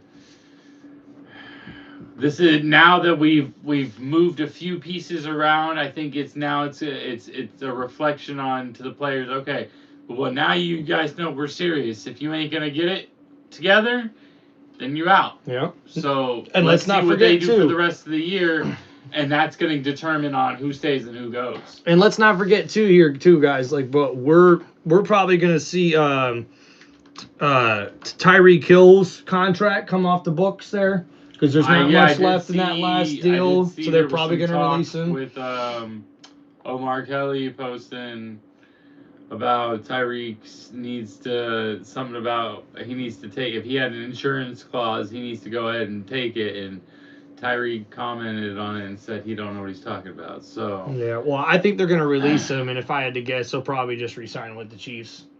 If I had to guess, because the Chiefs are gonna have Hollywood Brown and Juju Smith-Schuster as a free agent, but they might also want to tie up Rashid Rice. Because I know he had the legal thing, but Rashid Rice is looking pretty good. But yeah, I mean he's done solid for them. That was the guy that kind of took over the role over there after Tyreek left. Like ever since he's left, you know what I mean? Like he's the biggest thing they've had wide receiver wise. I mean Hollywood Brown's done some stuff, and I mean they have the flashes, but. I mean, I don't know. It's going to be interesting to see what they do with Tyreek, if he wants to come back, if he tries to come back, and I don't know, because that's one heck of a injury to come back from. That's for sure, because that's just not just some regular old injury. That's like, we're talking like 2 or 3 injuries all in one. So yeah, all with a guy that is known for his speed, and that's like your knee being, that's your juking, it's a lot of change of direction. It's going to be hindered. So unless he makes a full 100% recovery, I mean, God is good, but we will have to. It's just going to be a wait and see type thing to see how he recovers and what the Dolphins organization decides to do with him. Yeah, you're right. I mean, I think it's already. Is this his last year on the contract? So he's heading into his last year. Okay, so he's got one more year. So yeah, we would have to eat the rest of that. Is that his last year guaranteed or no?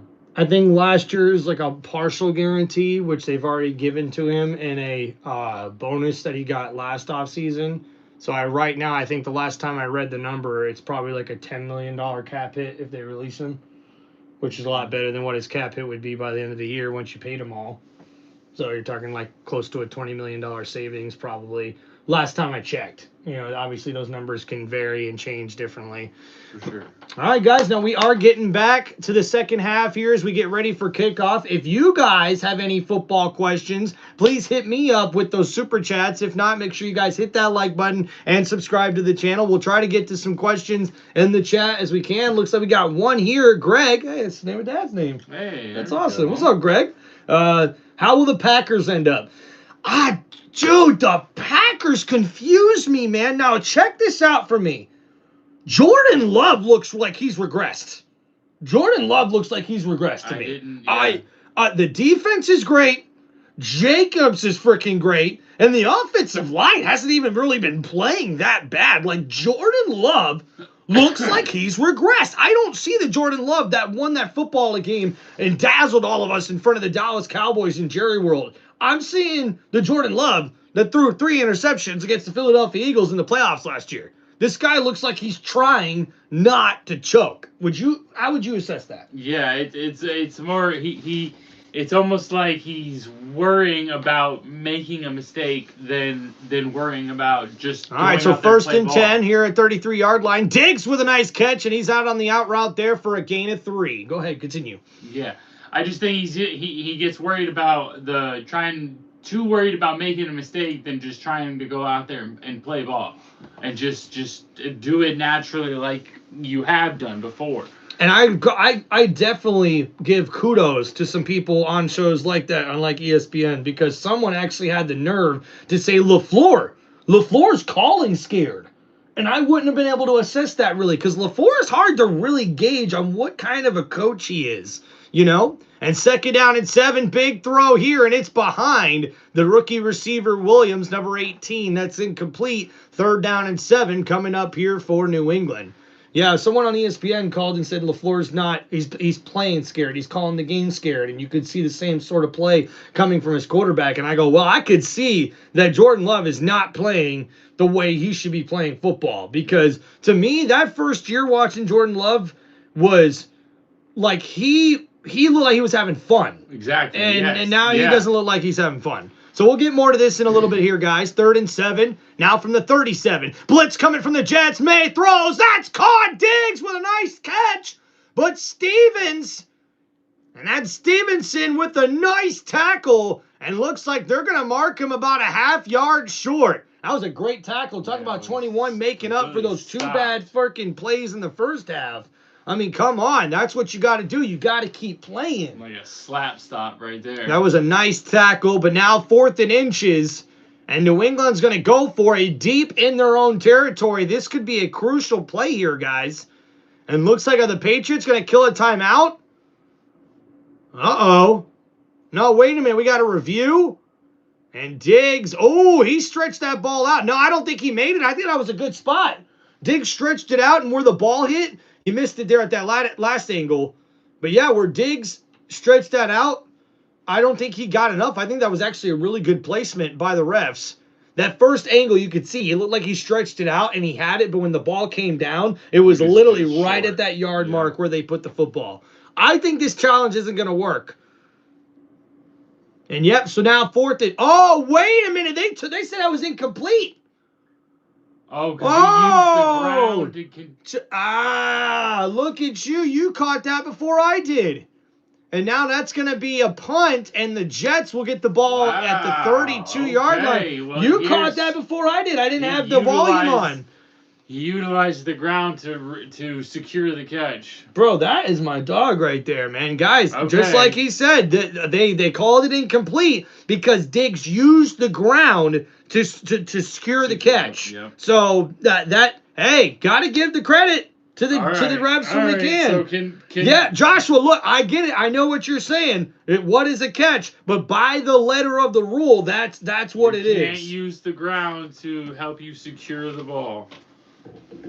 Tim, it's Reddick's different channel. Remember me? I think so, dude. What's going on, JSN? All right, and here we go. 1st and 10. Handoff here for Hall.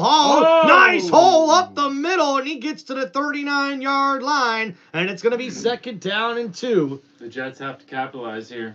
They have to get a touchdown. Brother, you are learning already, man. You are absolutely right. What's up, Fly Eagles Fly? And well, guys, I'll try to get to the chat as much as I can. Appreciate you, Bryant. And now 2nd down and 3. Handoff. Hall bounces to the left side. And nice effort there from the running back. And that's a 1st down, New York. And now Hall really carrying this football team. And man, I just gotta wonder, man. Like you've got to start utilizing the play action game here now. You're starting to see Breece Hall really run the football very well. Justin Fields has already been running the football very well. Use the play action. I mean, there's opportunities downfield in this New England's defense. The Jets have already shown that here. So 1st and 10. And Fields keeps it here on the option play. Nice run past the 50. Runs over a defender, and it's a 1st down, New York. Watch out. Fields slipped on the sideline. Watch out. Watch out. The turf bug. The turf bug. And Fields there. Nice option play. Taylor with good blocking down the field. And Gonzalez with the tackle. And that's going to be enough for a new set of downs for the Jets. And you see Hunter Henry there with nice block. Or I should say Taylor. My bad. Number 85 there for the Jets. Nice blocking up the field to give the Jets a 1st down at the 46-yard line. And now Fields under center. It's an offset I formation, 3 wide receiver set. Play action, rolling to his left. Whoa, almost slips again. Fields incomplete, but there's no one there. Oh, and that's going to probably be intentional grounding, if I imagine. And yeah, they're talking about it right now. Vrabel's pointing it out. That's got to be intentional grounding. They got to throw the flag here, and there it is. Intentional grounding on the quarterback for the Jets. That's a loss of a down. And now it's going to be second down for New York. And I thought he may have gotten out of the pocket, but I don't think so. It's only a 1 safety set here. And Fields, I don't know, what is Fields arguing about there? There is literally nobody in even close. Like, gosh, man. Bro, you got to be within 5 yards if you want to call it close. And look, no offense when I say this, but you look like a soccer player or even a hockey player at that point. Like, you're the hockey player that just laid out a filthy hit that you're going to go into the box for, and you want to act like you didn't do it, Or a soccer player, like you act like you didn't do something bad that you're going to get a yellow card for. Like, come on, dude. So second down and 20. Now after the crucial penalty, puts them back at the 44-yard line. Bama would smoke the Jets. Wait a minute. Did you hear that? No.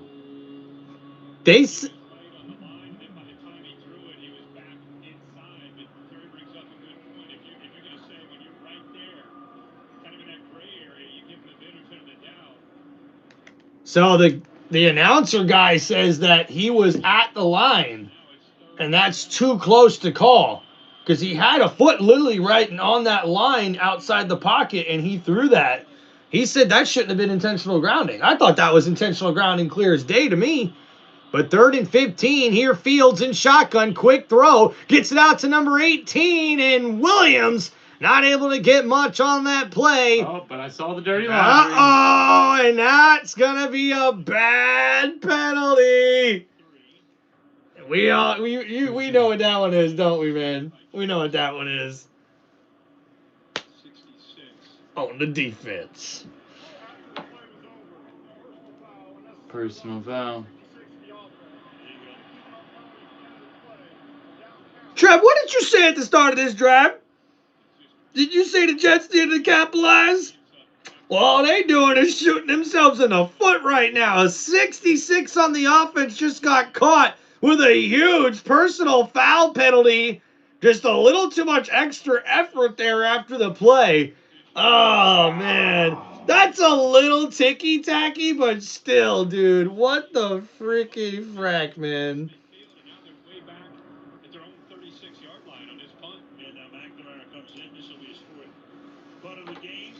All right, so now we're going to see another punt coming up here for the Jets.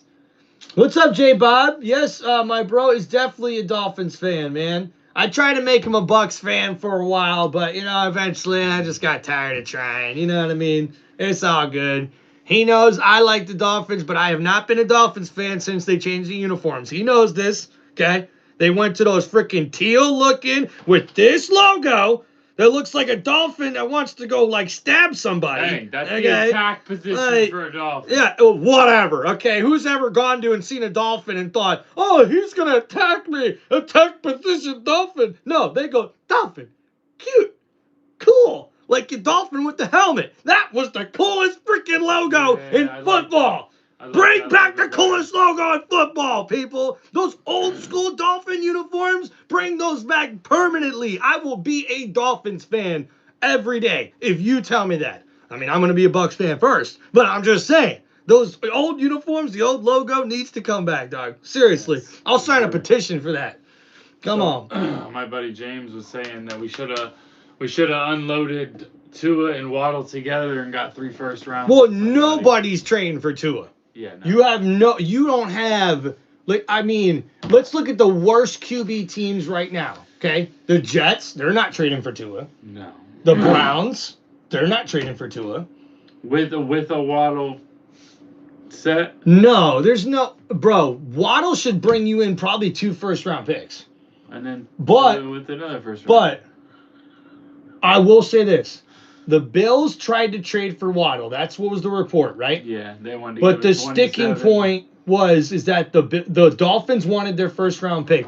If you are a Bills fan at all, if you are a diehard Bills fan or just a slight Bills fan, you've got to be pissed as hell. Yeah, because you should have gave up that first round. Why are you keeping that first-round pick? Who are you going to get in the bottom half of the first round that's better than Jalen Waddle right now in his prime? Yeah. Are you kidding me? I would have said, I'll give you a first-rounder next year and a third-rounder the year after that. You probably could have even gave him Palmer. I think they were wanting 2 first rounds. If it was 2, I can understand that. That might be. They wanted a first round this year and a first round next year. Yep. What's up, Pulse Fade? Yo, what's up, Tim? How we doing? We doing great, man. I got my brother here hanging out with us, man. We talking football. Appreciate you guys. Tua won't garner any trade interest yet. Joshua, that's what we were saying, man. It's going to be tough to trade him with that contract. I mean, even at the Raiders, Trev, the Raiders they can't afford him. Even if the Raiders wanted him, if Pete Carroll wanted him, they couldn't afford him. And there's not another team that's going to, like, is the Cardinals? Oh, no, hold on. Actually, this might make sense. Yeah, I could see. I know Kyler Murray traded for Tua? Yep. Yeah, why not? That might work. It might. I'm not necessarily opposed to it. I'm not either, but that might work. The dynamic could work. All right, so we're back here, guys. New England back on offense here for their first drive of the second. Drake May in the shotgun. Plenty of time. Throwing downfield. Oh, a nice catch for Hollins. Like a hooper. He went up and snatched it out of the air for a first down. Patriots. And Hollins has been on his game here, man. This guy's so tall. Trevor, look at him go up. He looks like a basketball player about to alley-oop and dunk on that thing, dude. Nice catch there. That gets New England near midfield. And look at that, Drake May. He could have made a Peyton back there behind that offensive line, dude. And now at the 48-yard line, 1st and 10, handoff. Henderson. Ooh, a nice hit there.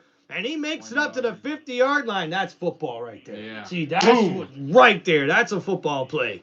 You see a big old catch made the play before, and the next run play, a big hit coming from the defense.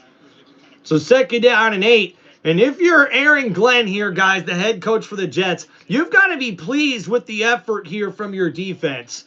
New England's really had to earn a lot of their yards here in this one.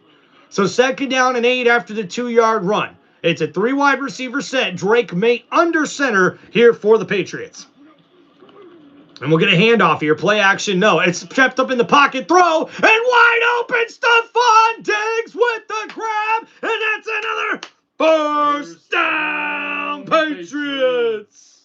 And wow, guys, let's go. Make sure you guys hit that like button and subscribe to the channel. And guys, Diggs coming up clutch there. And look at this one, Trev. 56 likes. So they got one safety wide open. Right behind the zone defense. Ooh, all right. That helps out the fantasy leaders there. Yes, sir. My buddy Look at that, James beautiful. feels like Kyler Murray would be a downgrade for the Dolphins. So 21-yard gain, and now 1st and 10. May rolling to his right. Oh, gets out of the side. Oh! And Diggs with the catch inside the 20-yard line. That was sick. That was some backyard football right there. Holy crap. Drake May. Whoop! Literally. Oh my gosh, that was awesome. That was awesome. Look at fantasy now. And now Drake May throws it up. That's Stephon Diggs with the catch. And he gets that up for a big gain there of 18 yards. It's 1st and 10 at the 11. And Drake May is on his game here today. And out the 11-yard line, New England in the I formation. They toss it to Henderson on the left side. Henderson breaks through, and he gets it up to the 6-yard line. Man, this guy's so good in the red zone. He hit his projections. He just hit projections, so we're good. You're doing great, brother. Way to go, dude. Way to go. Guys, we'll try to get to the comments as soon as we can here. Do another break. Please make sure you guys hit that like button. Subscribe to the channel. We are trying to reach 100 likes here on today. Maybe 90. Go. Let's see what we can do, Come on, man. let's hit it. I changed my profile to Demir Gibbs. You like it? Hey, if you're a Gibbs fan, Pulse, that's awesome, man. I appreciate you coming on the channel, bro. And now first, second down and 5. May pump fakes, throws. Henderson with the touchdown. And oh my goodness. A 3-touchdown day for the rookie running back. Guys, through 9 games this season, TreVeyon Henderson had 1 touchdown. He's had 5 in the last 2 games. Wow. And he comes wide open here. Dude, 2 defenders just leave him wide open in the end zone. What a throw. Guys got 2 rushing and 1 receiving. Yep, but looking like CMC out here, aren't we? Oh, wait a minute. What about Kevin Falk, an old running back there for New England, right? Like White, right? Oh, did he miss it? No, it went through. It was spinning right, though. Ooh, that was nerve-wracking. Yeah, man, dude, looking like James White in the Super Bowl out here with a credible game. Touchdown, New England. I'm gonna have to go throw my phone on the charger real quick. Yeah, go ahead, man. I can plug it in. Just go grab the charger. I can plug it in here. All right, thank you guys for hanging out on the channel. We're gonna go right over that drive for you guys as soon as we update the score here. Appreciate you, man. Hey, what's up? We got Peds IZ123, appreciate you, man. Welcome to the channel. I really appreciate the love, my man. Hey, you know anybody in the NFL, let them know about me, dude. Send the link, you know what I mean? Hey, just like and subscribe, guys. And hey, if you guys have any football questions or any shout-outs, don't forget to hit me up with those super chats, guys. Appreciate you. Amber, appreciate you. Love the energy. Look at that, man. Amber, I appreciate you hanging on the channel. It's always cool to have family and friends hanging out with us, man. This is awesome.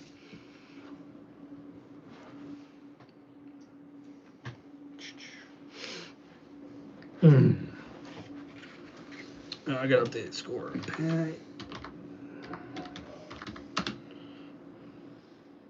You got your charger? Yeah. So there's also some plugs here. I just plugged it in your strip. Okay, perfect. It's fast charger. So. Yeah, good.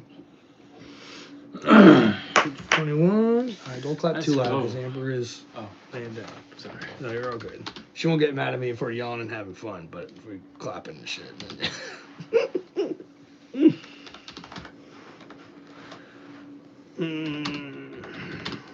Like she has like a bag of earplugs in the room because there's just times she can't.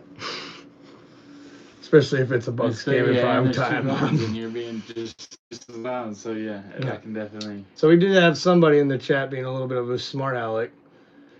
Joski, FYI, Justin Fields has only thrown 1 interception this year. Hey, Trev, why is Justin Fields only throwing 1 interception this year? We just talked about it. He's playing scared. Yeah, he doesn't put the ball where he needs to put it to get the guy. No, he's going to put it on the backside of the receiver so the receiver just doesn't catch it. How many incomplete passes has Justin Fields thrown this year? Exactly. He's 5 for 9 for 25 yards. You want to say he hasn't thrown any interception? Well, that's how many incompletes has he thrown? Guess what? Tom Brady threw almost a career high in interceptions when we won the Super Bowl. You think I gave a crap about any interceptions when we won the Super Bowl? No. I would love to see where it needs to be. Let Justin Fields throw 20 interceptions, but if he's throwing for a bunch of yards and completions and touchdowns too, that's okay. I'm not saying he's Jameis Winston, but you got to do something. You got 25 passing yards through 2.5 quarters. That is playing scared. The offense coordinator's playing scared. The freaking quarterback's playing scared. Here we go. Yikes. Touchback. That's our first touchback of the game. Here we go. Best commentator. Odolph OP for MVP. That'd be an interesting MVP. Oh, look at Joshua. May MVP. May MVP. I can't look. He's in serious talks right now to be MVP. That's for sure. He's played that good. I would agree with that. All right, I think we're good. Drake, Mini, Mahomes. You have got to stop doing that. You've got to stop doing that. He's had a half a good year. You can't call him Mahomes yet. So 1st and 10. Now here we go for the Jets. Pistol formation, Fields, play action, looking to throw. Oh, gets rid of it. That was a nice throw. And Taylor with the catch, but Fields took one hell of a hit on the play. And he really stuck in there in that pocket, and he threw that one to his tight end. That's a gain of about 8. And that's going to bring up 2nd down and 3 on the 7-yard gain. And yeah, Fields throws it. Oh, man. Ooh. Yeah, he took a shot. My neck hurts watching that, dude. Youch. Hey, guys, we'll try to get to the comments a little bit more when we can. Appreciate y'all. So 2nd down and 3, play action again. Here we go. Fields, quick throw, caught. Nice grab there inside the 50 and a 1st down. New York. Hey. Did I not just call that? 2 straight play action passes. Fields gets it to his target immediately. 1st down here at the 48. He can do it again. And here we go. Oh, he keeps it this time. Nice option play there. He gets about 7 yards on that carry, and that's going to be a nice play on the 1st down play. And now 2nd down coming up here for the Jets. And look, you got to play to your strengths, right? Yep. You got to play to your strengths. Like you see with the Dolphins at this point, if I see them start lining up in this jumbo set crap that everyone was like, oh, this was the difference where they were. No, that is not what Miami's strength is, unless you're going to put Ollie Gordon in more than Achane, which would be ridiculous. Exactly, because, yeah. So 2nd down and 4, Fields, play action, quick throw, wide receiver screen, Mechie gets it up, and that's enough for a 1st down, New York. Hey. Keep moving that ball. I think we know. That ball. I think I know what I'm talking about here. Maybe, I don't know. Do you think? Maybe just a little bit. Just a little bit. Yeah, maybe just a little bit. Yeah. We'll see. And that's Kason, number 44. Looks like maybe hampered by an injury on the sideline there for New England. We'll have to keep an eye on that for you guys. So 1st and 10 now at the 37-yard line for Fields, who's in the shotgun. Looking to throw. Blitz coming for New England. The Jets pick it up. Fields, nice throw to Hall, and he gets out of bounds. And wow, holy crap, dude. That was some pressure. I'm sorry if I seen that. Guys, we don't need inappropriate. No inappropriate comments will be tolerated here. So 2nd down coming up here. That was an excellent play action there from Justin Fields. He finds Breece Hall in the flat, and they're able to complete that one for an 8-yard. See, look at that. Now they're averaging like 6-7 yards a play. Like you said, keep that play action process working. Oh, and there's Hall on the inside, and that's a 1st down, New York. Some more fantasy points. Oh, man.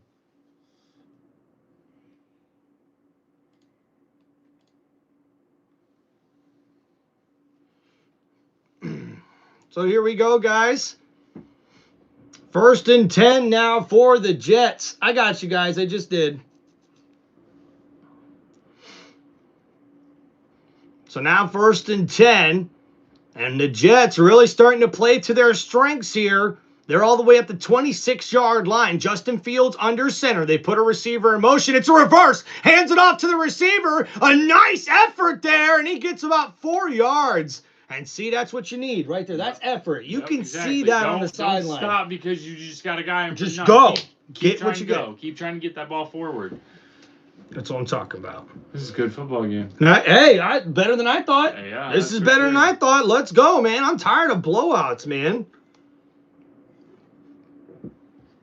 And I like the fact that Thursday Night Football, I think they started doing this last year, doing these divisional games on Thursday night. That was a genius move by them. Yeah, don't worry, guys. It took us a while. They were using multiple accounts. So now here we go. 2nd and 6. Fields in the pistol. Blitz over the middle. Oh! Now you see that one's on Mitchell. That was on Mitchell. Mitchell, come on. And wow, guys, there was a nice throw by Justin Fields, and Mitchell, the newly acquired wideout, he's wide open over the middle and right through his arms. You got to use your hands. And he tried. It hit his bottom hand and the top hand. He missed it with this top hand. There's a difference, man. That's You gotta come in there and put your body behind it a little bit. Or yeah, like this, not like this. Yeah.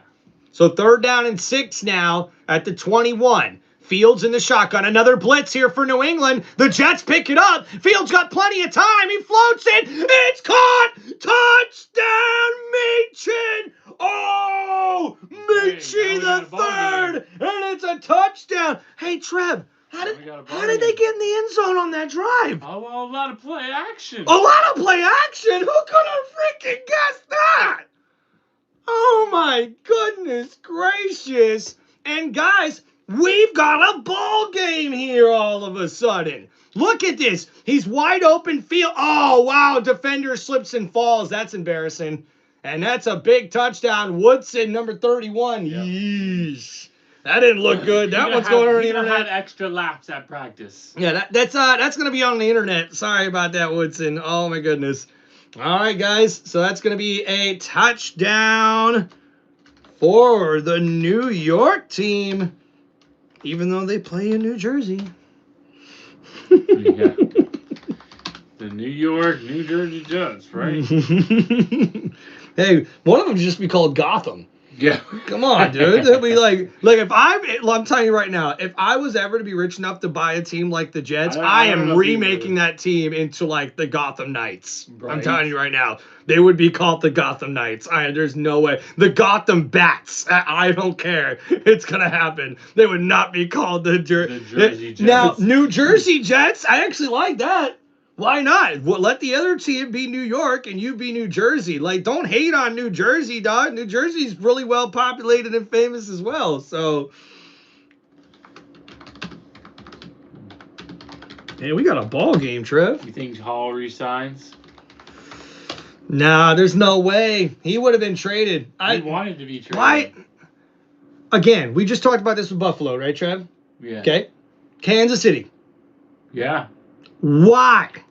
Yeah. Why? I would have gave them a 3rd-round pick and Isaiah Pacheco.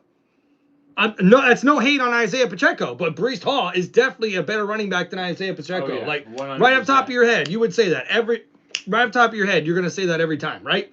So a 3rd-round pick. Needs a better team around him. A 3rd-round pick, Trev. All day. Why wouldn't all day? I'm giving the Jets a 3rd-round pick for Breece Hall. Are you kidding me? That's just ridiculous, dude. Ridiculous. What's going on, guys? Man, we got a lot of comments here, so I'll try to get caught up with those here before I get to the recap of that last drive. Appreciate you guys. Look at that Joshua with the boo. Yeah. Hey, sorry, buddy. At least it's a good game, though, man. We got to like this. And, guys, I apologize for the immature comments in the chat. We try to get rid of those as soon as possible. Appreciate you guys. Hey, Starboy, 12 Nights, Jesus Christ, loves you all. Appreciate you, man. Thank you so much for that in the chat. Thank you, thank you. Pat's defense needs a few sacks and his turnovers so I don't lose again, says Bry. Oh, sorry to hear that, bro. Sorry to hear that, bro. Good luck, man. We got Jeff. What's going on, man? Welcome in the chat, dude. All right. We answered that question. Tony, once again, like, share, and subscribe. Appreciate you, Tony. Thanks for hanging out with us today. Rod, what's going on, man? What's up? Go Rams. Hell yeah, Rams are a good team. Bucks got to face them in a couple weeks. Yeah, that's going to be a good match. I am excited. These next 2 Hopefully weeks you are guys going to get be... some guys back from injury. With these next 2 weeks, really, like, if we can win both of these games, we're going to look so good. So good. 8-3. Oh, come on. That's so good. All right. We've got caught up there with the chat. Thank you guys so much for hanging out. And New England's going to start their drive right about the 28 after that last Jets drive. And guys, wow. What a freaking drive for New York, man. 9 plays, 65 yards. And guys, literally 90% of it was what, Trev? Play action. Play action pass, which is what? Crazy how when you play to your strengths of your team and your players, you actually move the ball downfield. You actually do something, okay? Jeez Louise. And you know what? Hey, by the way, when we get to the end of the third quarter, I'm going to tell my brother how the Dolphins could possibly win some more games the rest of the season. So here we go. 1st and 10 at the 28-yard line. It's an I formation handoff. Johnson, the former USF Bull, gets it all the way up for a first down. Patriots. Uh-oh. What do we got? We got Dirty laundry. Dirty laundry. We got the flag, and that's holding on the offense. On the Patriots. That's going to be coming back. And Johnson's biggest run of the season thus far is going to be taken off the board. That's not what the Patriots wanted here to start this one. Guys, we're nearing the end of the third quarter. 3 minutes to go. It's a 7-point ball game. And we're going to see what the Jets are capable of here in this second half. Well, thank you, EJ Faith, for the chat. Appreciate you, mother. And now 1st and 10. Here at the 18, Drake May looking downfield. Big play. Whoa, nobody's there. And oh my goodness, that's incomplete. 2nd down and long. Now coming up for New England. And not sure what Drake May was looking for there. I think the rookie Williams might have been on a different page than the quarterback. Ryder, what's going on? Welcome back, man. We got Raider coverage in the chat with us, man. Welcome back. So now 2nd down and 20. From the 18, May, plenty of time, steps up in the pocket. Nice catch there. The tight end, Hunter Henry, gets about 9 yards on that catch. But it's still going to be 3rd down and long coming up here for New England. So right now, this thing, the momentum's turning. Yep. You know, the Jets get a good stop here and get the ball back. This is a whole new ball game. And what I'm also seeing is that you kind of see the look on the Jets players' faces on the sideline. Looks a little different, don't? Yeah, like more grit, more I'm ready to get this, more hungry for that W. And the defense is playing pretty good. So 3rd and 10, blitz coming from the Jets. The New England Patriots pick it up. A floater to Douglas, and that's a first down, New England. Oh, but he got up and got some extra yards on the play. That was a terrible mistake from the Jets secondary. He didn't even touch him. No. You got to touch him. He's on the ground. You got to touch him. You can't just walk over him. And wow, an all-out blitz from the Jets. And Drake May says, I got a wall here, dude. I'll float it up. And Douglas across the field, left side, catches it, goes on the ground, doesn't get touched, and he says, well, don't mind me. If you're not going to touch me, I'm just going to get up and let me get about 8 more yards on the play. It's 1st and 10 at the 46-yard line. And as we were just talking about it, that the momentum just switched like that. And now the handoff, Johnson up the middle, and he gets about 2 yards on that carry. That was crazy. That was crazy. You know that reminds me of? That reminds me of the floater in the drag route that New England got against us for that big 70-yard touchdown with the rookie wide receiver. Once that play happened, it was like a 3rd down and long, and that really swung the momentum New England's way, and they really didn't.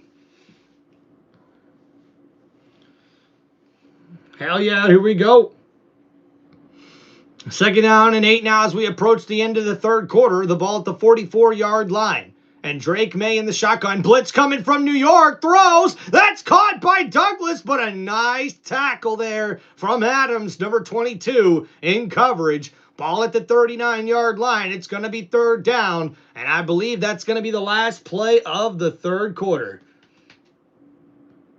Oh, we got a real actor from Russia? Well, thank you. Well, that's pretty cool. We got DSC. What's going on, man? Welcome to the chat. We got JAEF11. 29. Need a touchdown for him on the receiver. Okay. Well, best of luck to you. Probably fantasy football there, I'm guessing. And thank you, EJ Faith. Jesus died on the cross for your sins. Well, thank you, brother. We all know and we appreciate And love you for hanging out here on the chat, and God bless you there, man, as well.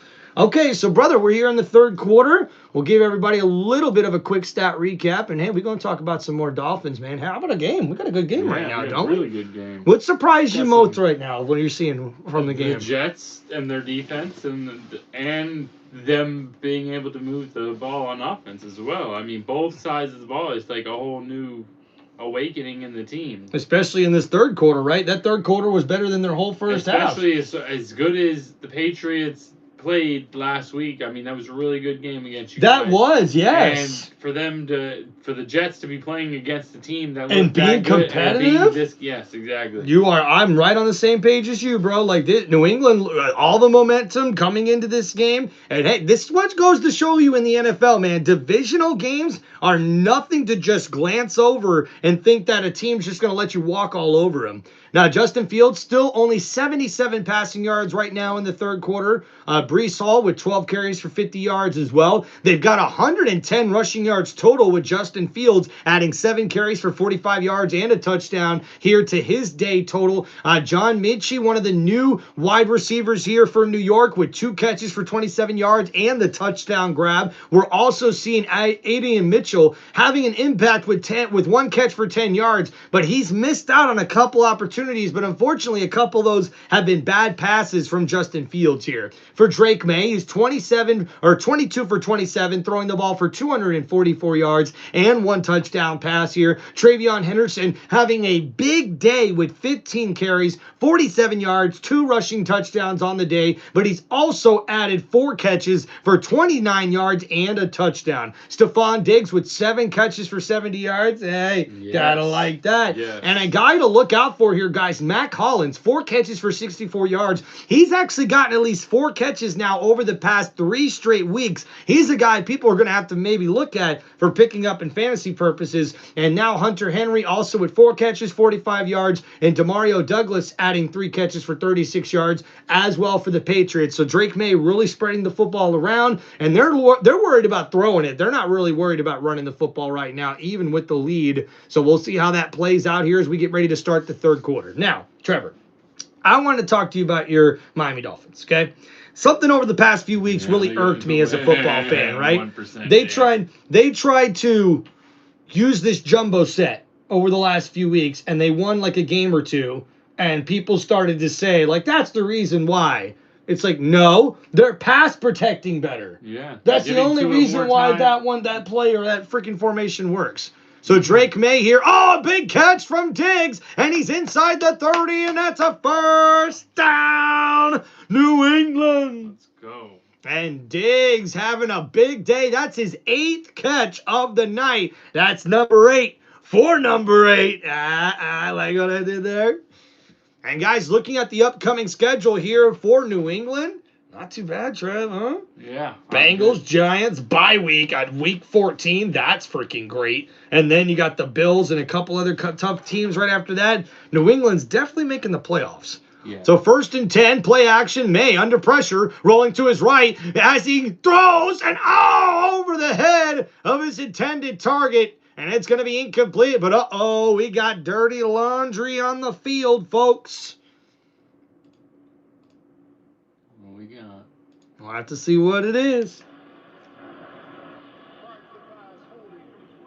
Can Henderson get another, please? Bob, stop being greedy, dog. He's got 3 touchdowns and over 100 scrimmage yards. What more could you want? That's an excellent fantasy day. Like, you want to talk about greedy? That's greedy, dog. Oh, my God, dude. This is so crazy. Can I get more? Come on, bro. Come on. All right, let's see what they can do here. So 1st and 10, 23-yard line. We got an I formation here for the Patriots. Handoff. Johnson on the right side. A nice carry. Gets him inside the 20 to the 18-yard line. And it's going to be 2nd down here for New England. And guys, don't forget, we're in the 4th quarter here now. It's clutch time. And we'll see which one of these teams is willing to take home the victory. Gillette Stadium, the Patriots have got like the best setup for their banners. Like literally, it's right under the stadium sign, big, wide banners, their own lights and everything like that. What's your prediction? Well, if the Jets stick to the offensive game plan on that last drive, they can have a chance to keep this competitive, but I'm going with the Patriots. Play action, under pressure, May goes down for the sack. And what did I just call, bro? Did I not just call that? I mean, the Jets getting the pressure here, and it finally gets to the quarterback. That's a big loss there, guys. That pushes them back, even possibly for a field goal. And we see Hunter Henry was the one in motion. And man, Johnson gets right around the tight end. And he gets to the quarterback, Drake May, for the sack on the play. Johnson is a Florida State alum. Hey. 3rd and 15, now at the 28-yard line. Drake May in the shotgun, looking to throw. 4-man rush, under pressure, tosses it to Henderson, and he's tackled down after 2 yards on the play. And it's going to be 4th down, Patriots. Now still... Was that field goal? Yep. Yeah. I mean, right there, that's still a good stop, though, if you're the Jets, right? Yeah, 100%. Because yeah. They were in scoring range, you pushed them back, you forced them to get a field goal. You have to capitalize with a touchdown here, though, because if you let them come back down the field and get another field goal, then you're hitting yourself. You're losing it. Yeah. So we got a 44-yard here, 44-yard attempt coming up here, guys, for New England as they look to extend their lead. And, ooh, it's good. And the Patriots are now leading by 10.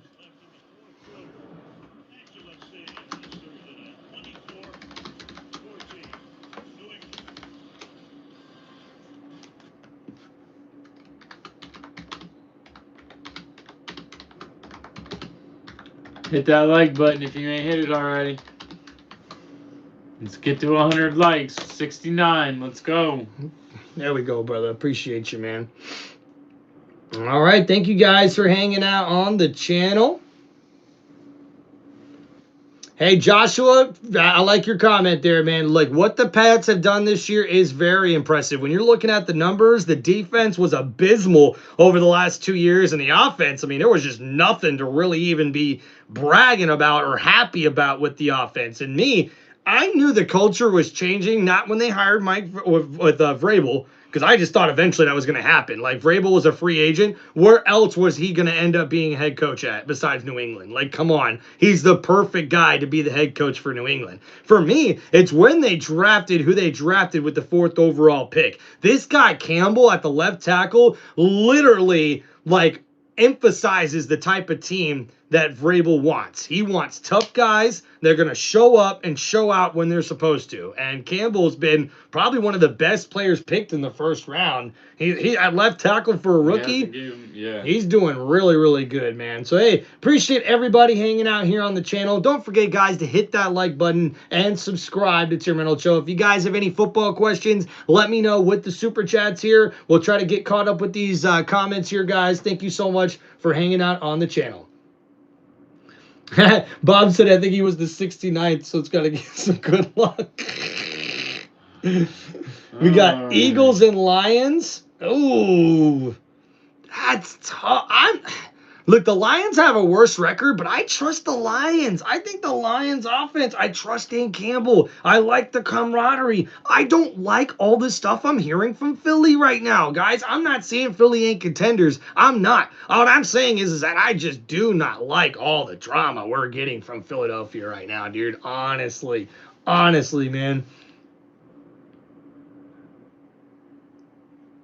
Yeah, dude, Josh, that was ridiculous when they said that in the draft, man. It was. Yeah, I mean, there's so many people out there that you really can't go off stature because people have these skill sets that they can push past stature. Exactly. And we got Rod also in the chat. What do you think of the Rams playing the Super Bowl? I mean, hey, the Rams got a serious chance, man. Matthew Stafford is playing MVP level right now, dude. Like, seriously. All right, so here we go. And the Jets will take this one past the 20, past the 25. And, oh, a nice hit there from New England.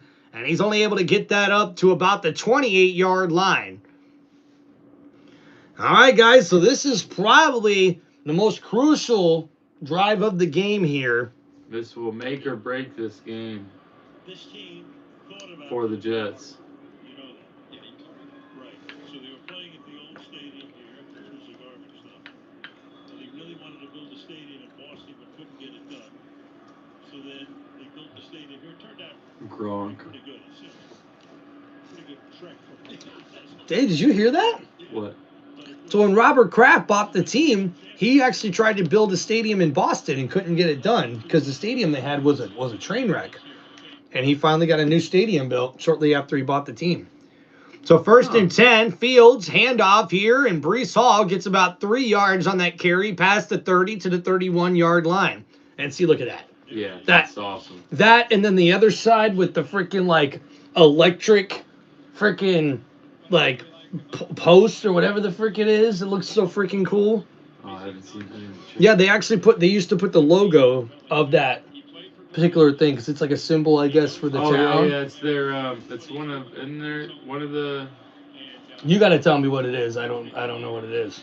It's I don't know what it's called. Oil drill thing. Oh, is that what it is? Or is it Well, second down and 7. Just think about it. Maybe you could look it up. Second down and 7. Handoff here, Hall. And he takes that draw play. A nice effort there. He's only going to be a yard short here of the first down marker. So third down and short here for the Jets. And that's what we need to see here. We got to see them run the ball a little bit better. Use that play action.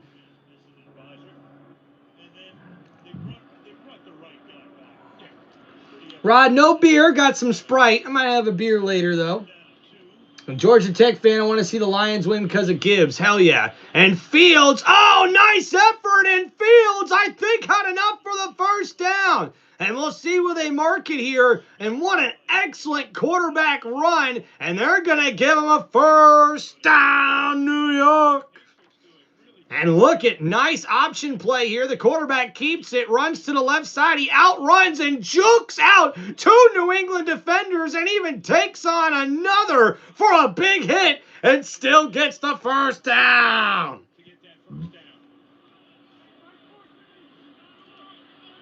Bob, oh my goodness. Be optimistic, Bob. So first and 10, blitz coming for New England. Play action. Fields under pressure, slips out of the sack, and that's incomplete.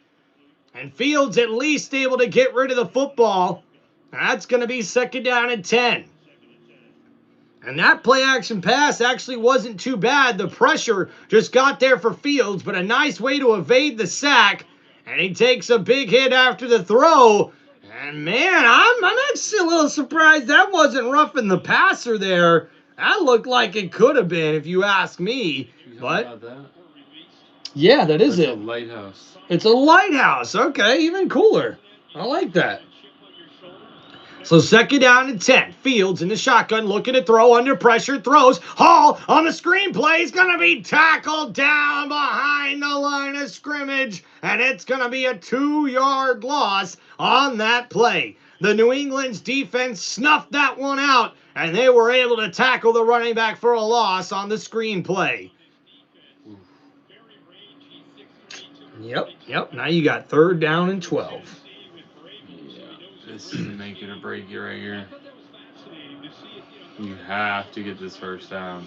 Yeah, we're under 9:30 to go here in the fourth quarter as the New England defense looks for a stop. Fields in the shotgun, looking to throw. Oh, over the head of his intended target. And you can definitely see it there. Like, that was, unfortunately, that was a bad throw. That was probably one of Fields' worst throws of the night, and that's going to be incomplete. Fourth down and 12. The defense there for New England finally clamped down. Looks like the zone coverage there worked really, really well. And you can see Fields here on the replay. Oh no! Wow! So it would have been right on the money if it didn't hit that helmet. Eesh. So the football ends up hitting the back of his teammate's helmet, and now a punt coming up here. And the Jets, oh! How unlucky do you have to get for that? That ball literally spun end over end into the end zone for a touchback. That could have just literally stopped and fell out of bounds. Yeah. Inside the 10 at any point, and it didn't. That's crazy. That's crazy. All right, guys, we're here on a commercial break. Let's get caught up to the chat here. Absolutely great season, says Ryan. Thank you, man. Jets first overall pick. I mean, at this point, right? I mean, who else? Who else is going to be contention for the first overall pick? And you guys? I don't think it's going to be you guys. No, I think you guys will still get the 5 or 6 wins, so that's going to put you right near pick 10 to 15 probably, depending on where everyone else is. Yep. Right in that mediocre range. I guess we'll see. Do you know there's actually some people out there that think that the Dolphins should draft Carson Beck that plays for the Miami Hurricanes right now? Yeah. I don't know. Not too much. I'm not a huge fan of him. I mean, he's got some good prospect skills, but I don't know, man. It's just a new Tua. All right. Fields or Rodgers? Freaking Rodgers. All okay, freaking day. No. Not hang on. The only thing I'm picking Fields on is a freaking running contest. Okay, well, hang on. Fields or Rodgers in the Jets? Rodgers. But he didn't do anything, bro. Okay, Rodgers, you can say didn't do anything, but let me give you a little stat that you probably didn't know. Do you know Rodgers had one of the highest completion percentages for a Jets quarterback in the last 10 freaking years? Bet you didn't know that. No, that's pretty okay. Yeah, everyone wants to hate on shit. The fuck? Rodgers is good. How many games did he play? Well, that's the thing. He missed a whole year. So what did he play? So just one season, technically. Oh. So technically just one season. But because I don't think he missed one game in the next season. In that next season where he and he almost came back in that first season. So all right, guys, as they're showing Drake May's really good touches around here. Freaking dude's throwing the football like crazy. Jets might be a better chance if they still had Sauce Gardner. Well, duh. I mean, if anyone has Sauce Gardner, they got a chance, right? Yeah. Who would you rather have, Malik Willis or David Mills? I think I probably got to go with David Mills. Yeah. He's got more experience. And now Drake May, big throw down the middle. Stephon Diggs with the grab. And that's a first down. Patriots. And Trevor, that's 9 catches over 100 yards for Stephon Diggs. Now he just needs a TD. Just get a TD. And now is a big play. Once again, see, they're playing that light zone coverage. What they got 3 safeties over the top there. There's way too many holes in that defense. Look at the touch he's got on this football here today, Trev. He's 25 for 30 throwing the football right now. That's amazing. And now we got a handoff. Oh, Douglas Matt in the backfield. What a play by 94 Barron. Wow. He's seen that reverse coming all day, and Douglas got lit up. And we see here that's going to go for a loss of about 4 yards on the play. Wow. That's crazy. Carson Beck's going to be a bust. Oh, yeah, I totally think so. Just a kid from Shy. At TimReynoldsShow, all your energy and hard work, your play-by-play and commentary gives a visual while I'm working on the road. Hell yeah, bro. And now, that one's tipped. And Hunter Henry is the guy who was the intended target, and it's Moore, number 27, who made an excellent play on the football. And Drake May, that's probably the worst throw of the night we've seen from him. Look, we give him a little praise, and he throws a little bit of a bink. See, that one right there just, hey, let's get the defender. Moore did a really good job on putting his hand where he needed to. That was definitely, you called it right there, buddy. Yeah, that was a good play. Got to give the defender credit on that one. That first replay looked like a bad throw, but 3rd down and 15 now. May in the shotgun, under pressure, throws downfield, looking for a big play. Hollins,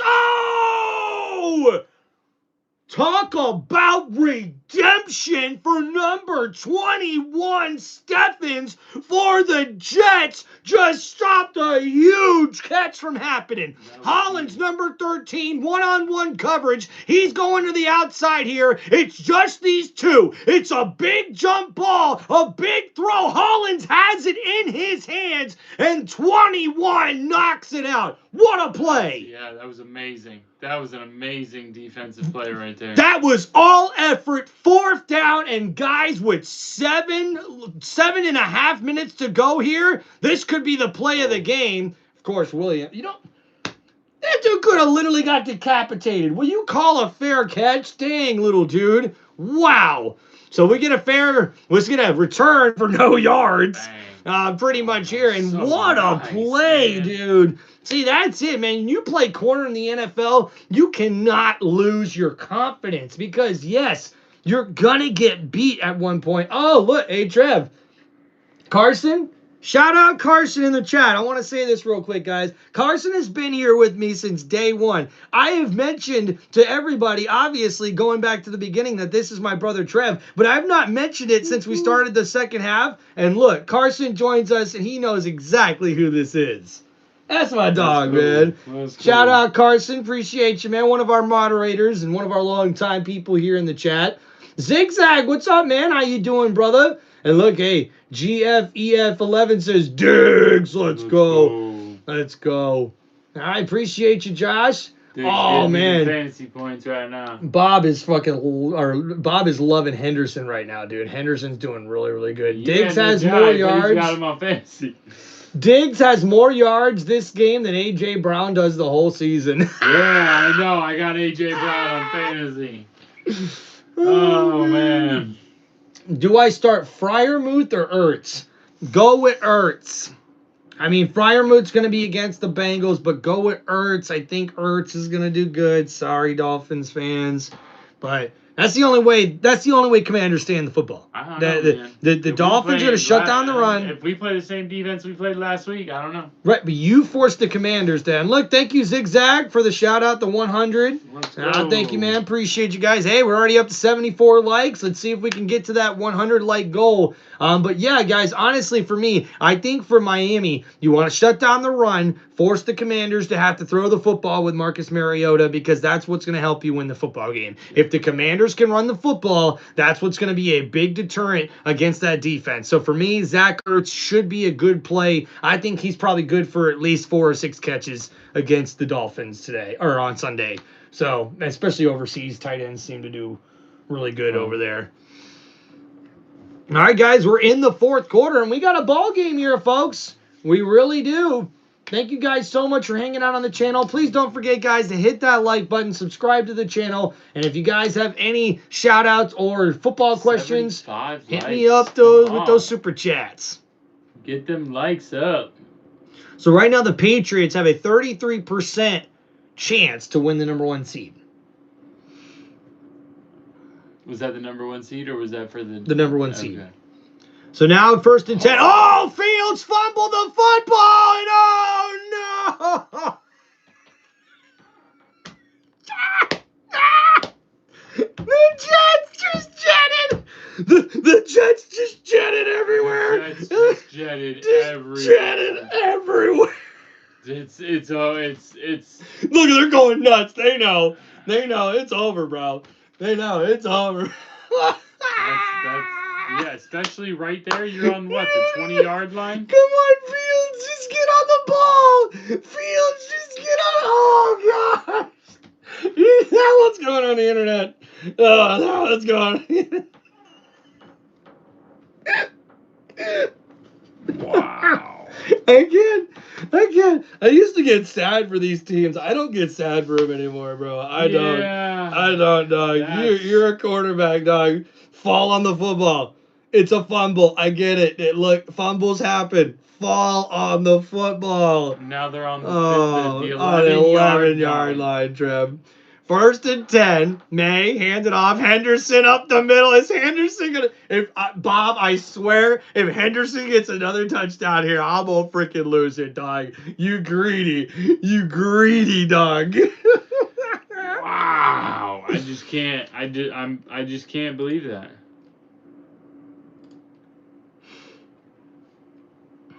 Drake May and the Patriots dynasty begins. Oh, stop! Look, I don't need no more Patriots dynasty. Okay? I know. They're not. Gosh. They haven't been removed long enough. Yo, yes, finally someone did a Ray Finkel reference. And now Drake May rolling out of bounds. Oh, what was that, May? Come on. Throwing the ball away. Didn't want to lose the yardage. Okay, but still. He wanted the extra yard loss. That one throw make him look so girly. Tyler, I can't say nothing bad about Drake May, right? So, I mean, the guy's been flawless here today, guys. If Henderson gets another touchdown, my fantasy game will be over before this week starts. Carson's facing Henderson. Oh, Carson. I'm so sorry, dude. I'm so sorry. So 3rd and 7. Now at the 8-yard line. Drake May in the shotgun. Blitz coming for the Jets. May floats it up. Oh! If 21 would have made that interception, holy crud. All right. Well, field goal team's coming out. Like I said, if they got this field goal, it's going to be really hard for them to come back from this now. Yeah, but I mean crazier things have happened. A field goal here. Oh. Oh, Faith 2 Gaming watching from India. Well, appreciate you, dude. Thank you, man. What do you do if my grandma just fell down the stairs? I help her and call 911? Buddha man. Yeah, come on now. So a 26-yard field goal is good for New England, and that more than likely will be the dagger here. It's now a 2-touchdown game. 2-touchdown game. 6 minutes and 36 seconds. Mm-hmm. Well, at least it wasn't a blowout. Yeah, no, this was definitely a good Thursday night game. Because I'm not gonna lie to y'all. When my brother got here, I'm like, thank goodness you're here, because this game is probably gonna be awful and boring, and it's not. So no, it's definitely been. You did what? What? Carson did what? You. I don't think that was a very. I don't know. I'm going to give you the very disappointed grandpa dad look on you right now. Come on, you probably do this better than me. You got to do this too. Come on. You do good, right? That was awesome, dude. Dude, Buddha's here, Trav. Give him a shout out, dog. Give him a shout out. Why would you trade Derrick Henry for Aaron Jones Sr.? That is so dumb. That is so dumb. Derek is having a rough year, but the momentum is turning around for that team. So you gotta. It's Derek is still only one of like 3 or 4 running backs averaging over 5 yards a carry. Okay. You know you want to win a fantasy football championship? You keep Derrick Henry. That's how you win a fantasy football championship. But he wasn't getting enough yards though. For like what, 2 games this year? He's had 2 games this year he sucked. That's it. You know how many other running backs have had 2 games this year that they suck? All of them. Running backs in fantasy this year suck unless their name is either Gibbs or Christian McCaffrey. Well, no, he's had a couple rough games too. Who, McCaffrey? No, Bijan. I didn't say Bijan. I know. I hate Bijan. Okay? I hate's a strong word. I don't hate anybody. I dislike Bijan. 1st and 10, and Fields goes down for the sack. Oh my goodness. And this is getting bad. Yes, now the Jets have given up. Mm-hmm. Now the Jets have given up. The white towel has been thrown in, and they're just like, okay, we're just gonna be standing out here being bodies now. Like 66, you didn't even block. You bumped him with your shoulder. Come on, boys. You can't check out now. You still got 6 minutes to go. So 2nd down and 9. And now from the 26-yard line, Fields looking to throw, 4-man rush, and he's under pressure, rolling to his left, throws, and that's caught. Taylor with a nice grab, and that sets up 3rd down and He hasn't about missed 8. any ball thrown to him. Yeah, Taylor. Yeah, this guy is a very, He's got very good sticky tight throws, end. I said, he got sticky hands. Sticky hands. I agree.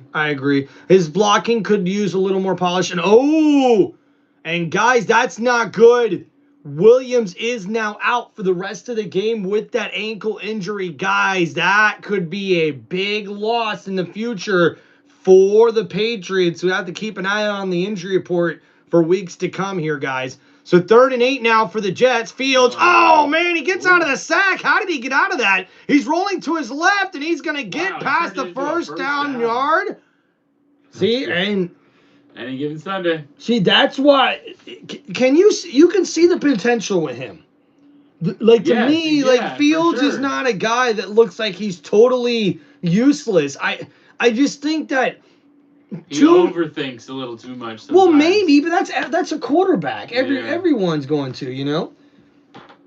Dude, Christopher! Shout out, Trev. Christopher Riera is actually a Tampa Bay detective. I went to high school with him. And that one's batted down, 1st and 10, and he just got. High school with him. Really? Yeah. Give me that fist bump. Hey, Christopher, congratulations. A big shout out to one of our regulars here, Christopher Riviera. Got promoted. Congratulations, brother. Our hats off to you. Yes, God sir. bless you, man. Thank you, man. That's so awesome, dude. Love hearing about your guys' success stories, man. You guys feel free to share any good news that's going on with your guys' life here for hanging out with us, man. Awesome. And Brian, don't feel bad. It's okay, man. Hey, sometimes your team's got to be bad before they can get good.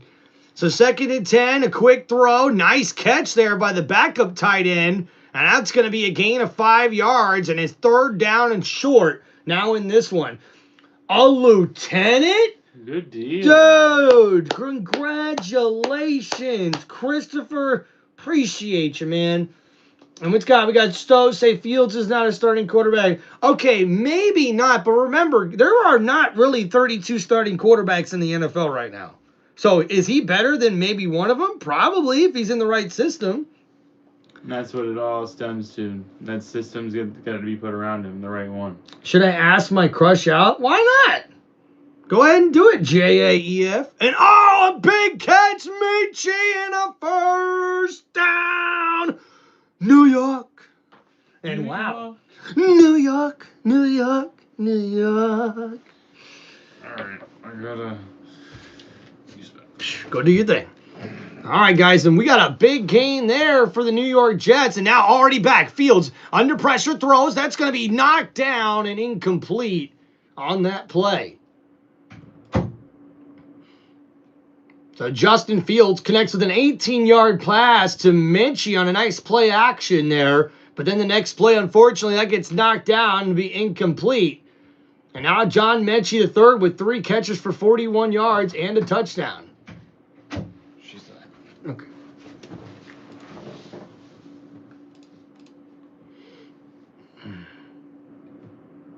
Carson's so nosy. Gotta run to work. Talk to you Sunday, brother. Appreciate you, Christopher. And now Fields under pressure, 2nd and 10, still looking, scrambling around. He's going to run it here at the 30, at the 25, and he's going to tick out of bounds at the 21-yard line after getting enough for a 1st down. New York. Brian says, I'm from New York. Welcome, dude. Hope you're doing good. Fields and then Dylan Gabriel as worst starting quarterbacks in the league. I hate all New York teams. I guess. Corey, I hate all New York teams. What's up, Logan? Go 49ers. Appreciate you, Joshua. Little congratulations for Christopher. And Milton Williams. Yeah, sorry about that loss there, man. Milton Williams out the rest of the game. So 1st and 10 here at the 21-yard line. The Jets in shotgun. Fields looking to throw in the end zone. And that one's batted down easily by Gonzalez. Incomplete. You see right there, that's another one of those bad throws. Like he got to put that out in front of the receiver so he can try to make a catch, or he needs to throw it up, not behind him. Like, look, Gonzalez didn't have to do nothing. He almost slowed down enough and intercepted it, but That'd have been a hard stop.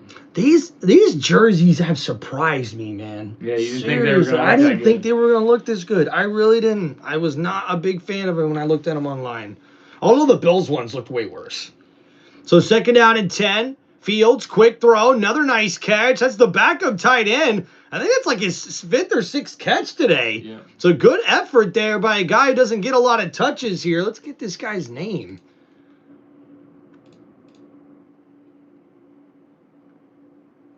And it looks like the Fields is trying to get him back up to the line of scrimmage after a gain of 8. And it's going to be 3rd down and 2 just outside the 10 here at the 13, maybe 14-yard line. And Jeremy Ruckter with his 4th catch here today for 23 yards. And here we go, 3rd and 2. Pump fake. Fields under pressure, goes down for the sack. And the Jets now take the sack at the wrong time as we approach the 2-minute warning here. And we approach the end of this one, man. I got Cam Little off of waivers. Didn't even have to trade for him. Nice, man. That's cool. That's a good scoop right there. Jeff says, I got the TV muted and I'm just listening to you guys. Hell yeah, dude. I'm patrolling Ybor City tonight. Go Bucks. Heck yeah, Christopher. Stay safe out there, man, on Ybor. Jeez. 4th and 4. And nice go! And what I thought was going to be a 4th down, 1st down, ends up being incomplete. And an excellent play made there by the defensive back. And we see the replay here. And the catch, and then knocked out right away. Excellent defense right there. And that's going to be a turnover on downs, which means, ladies and gentlemen, this one's all about done. And New England, 9 in a row? That's impressive. 9 wins in a row? Like, I think it's 8 wins in a row, man. Like, whoa, dude. Way to go. Joshua called it right there. 9-2, 8 straight wins. Appreciate you, man. Hey, Brian, be careful, dude. Seriously, man. Don't put that stuff on here, man. I'm gonna do you a favor here, dude. Yeah, guys, don't put your personal information on here, okay, guys? Seriously.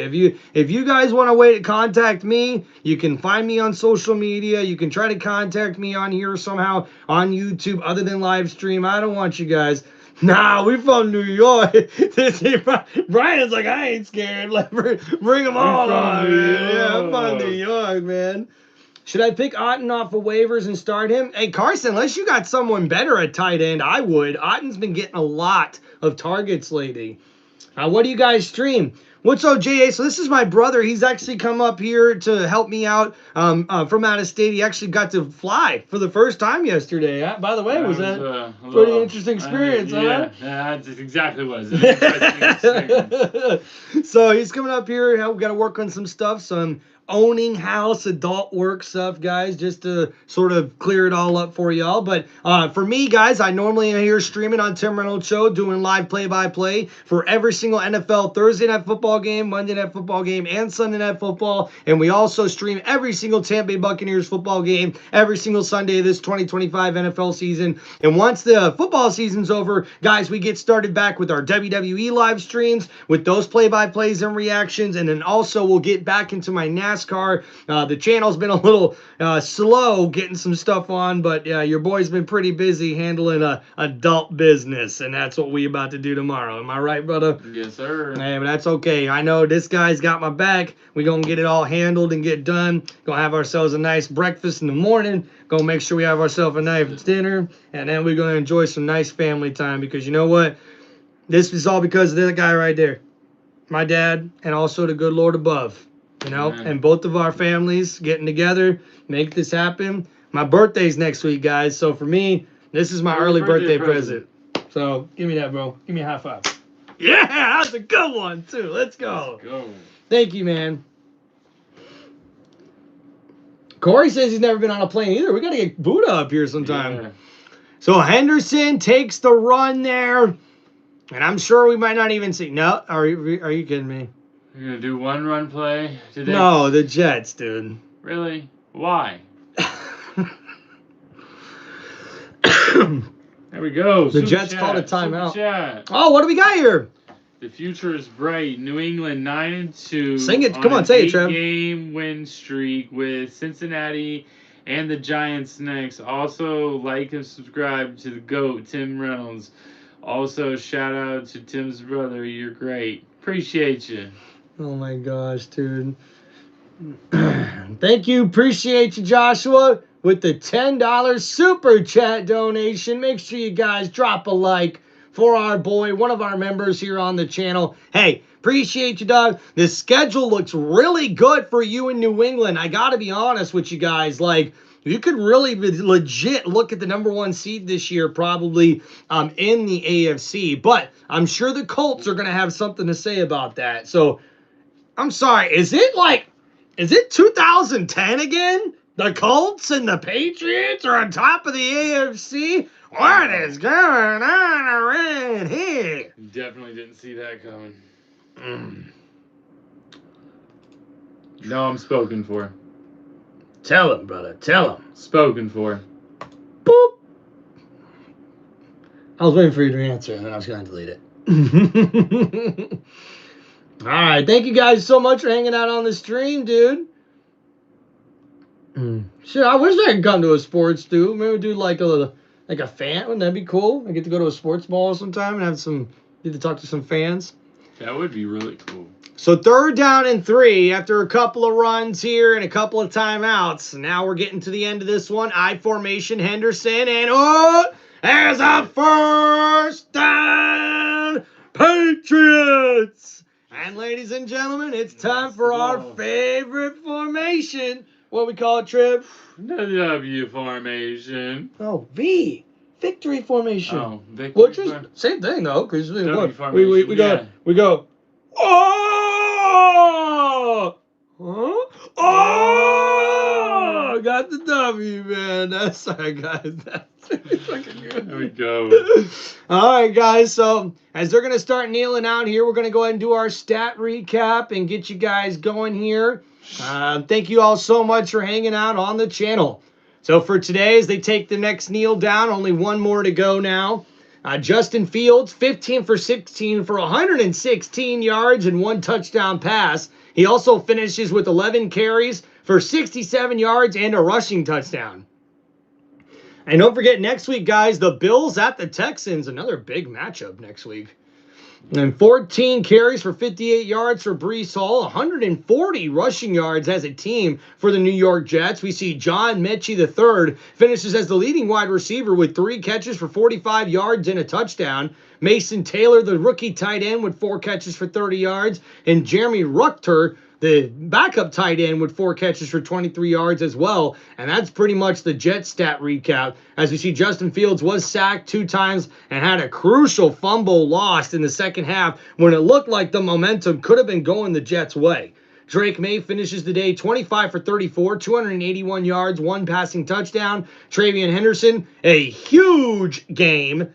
19 carries, 62 yards, 2 rushing touchdowns. Oh, and then, hey, we got Travion Henderson with 5 catches, 31 yards, and a receiving touchdown, and a partridge in a pear tree. Okay? Because this guy, rookie, had 1 touchdown through the first 9 weeks of the season. What's he do? Goes off of my Tampa Bay Buccaneers last week, and now 3 touchdowns. Guys, that's 5 touchdowns in 2 weeks. If you got him on fantasy, you are one lucky son of a gun, okay? And we see Demario Douglas here. He finishes now with 3 catches for 36 yards. Hunter Henry, 4 catches for 45 yards. And Mac Hollins with 4 catches for 64 yards as well. Hey, that Mac Hollins guy, Trev, is looking like maybe someone to look out for.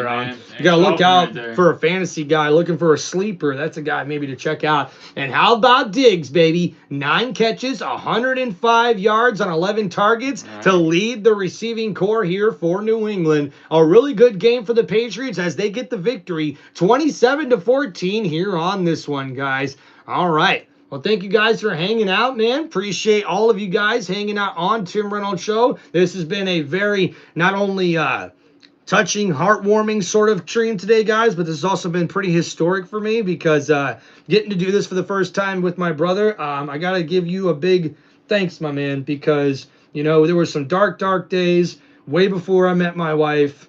way before I knew who really my friends were. And you were the only person there, man. And I want to make sure I get it on record on our first time streaming on my YouTube channel, because I feel like in the next few years, not only is my life and my wife's and our lives going to change, I feel like you use my family as well. And you're a big reason for that, man. Not only because of your faith, but also because of your leadership, not only as a father, but just as a brother, being there for me, knowing that, hey, you don't need to always tell me what to do or even give me advice. You just tell me you're there. And the fact that you're there, that just means the most to me, man. The fact that you're here when you know I needed you, and I didn't even call and tell you I needed you.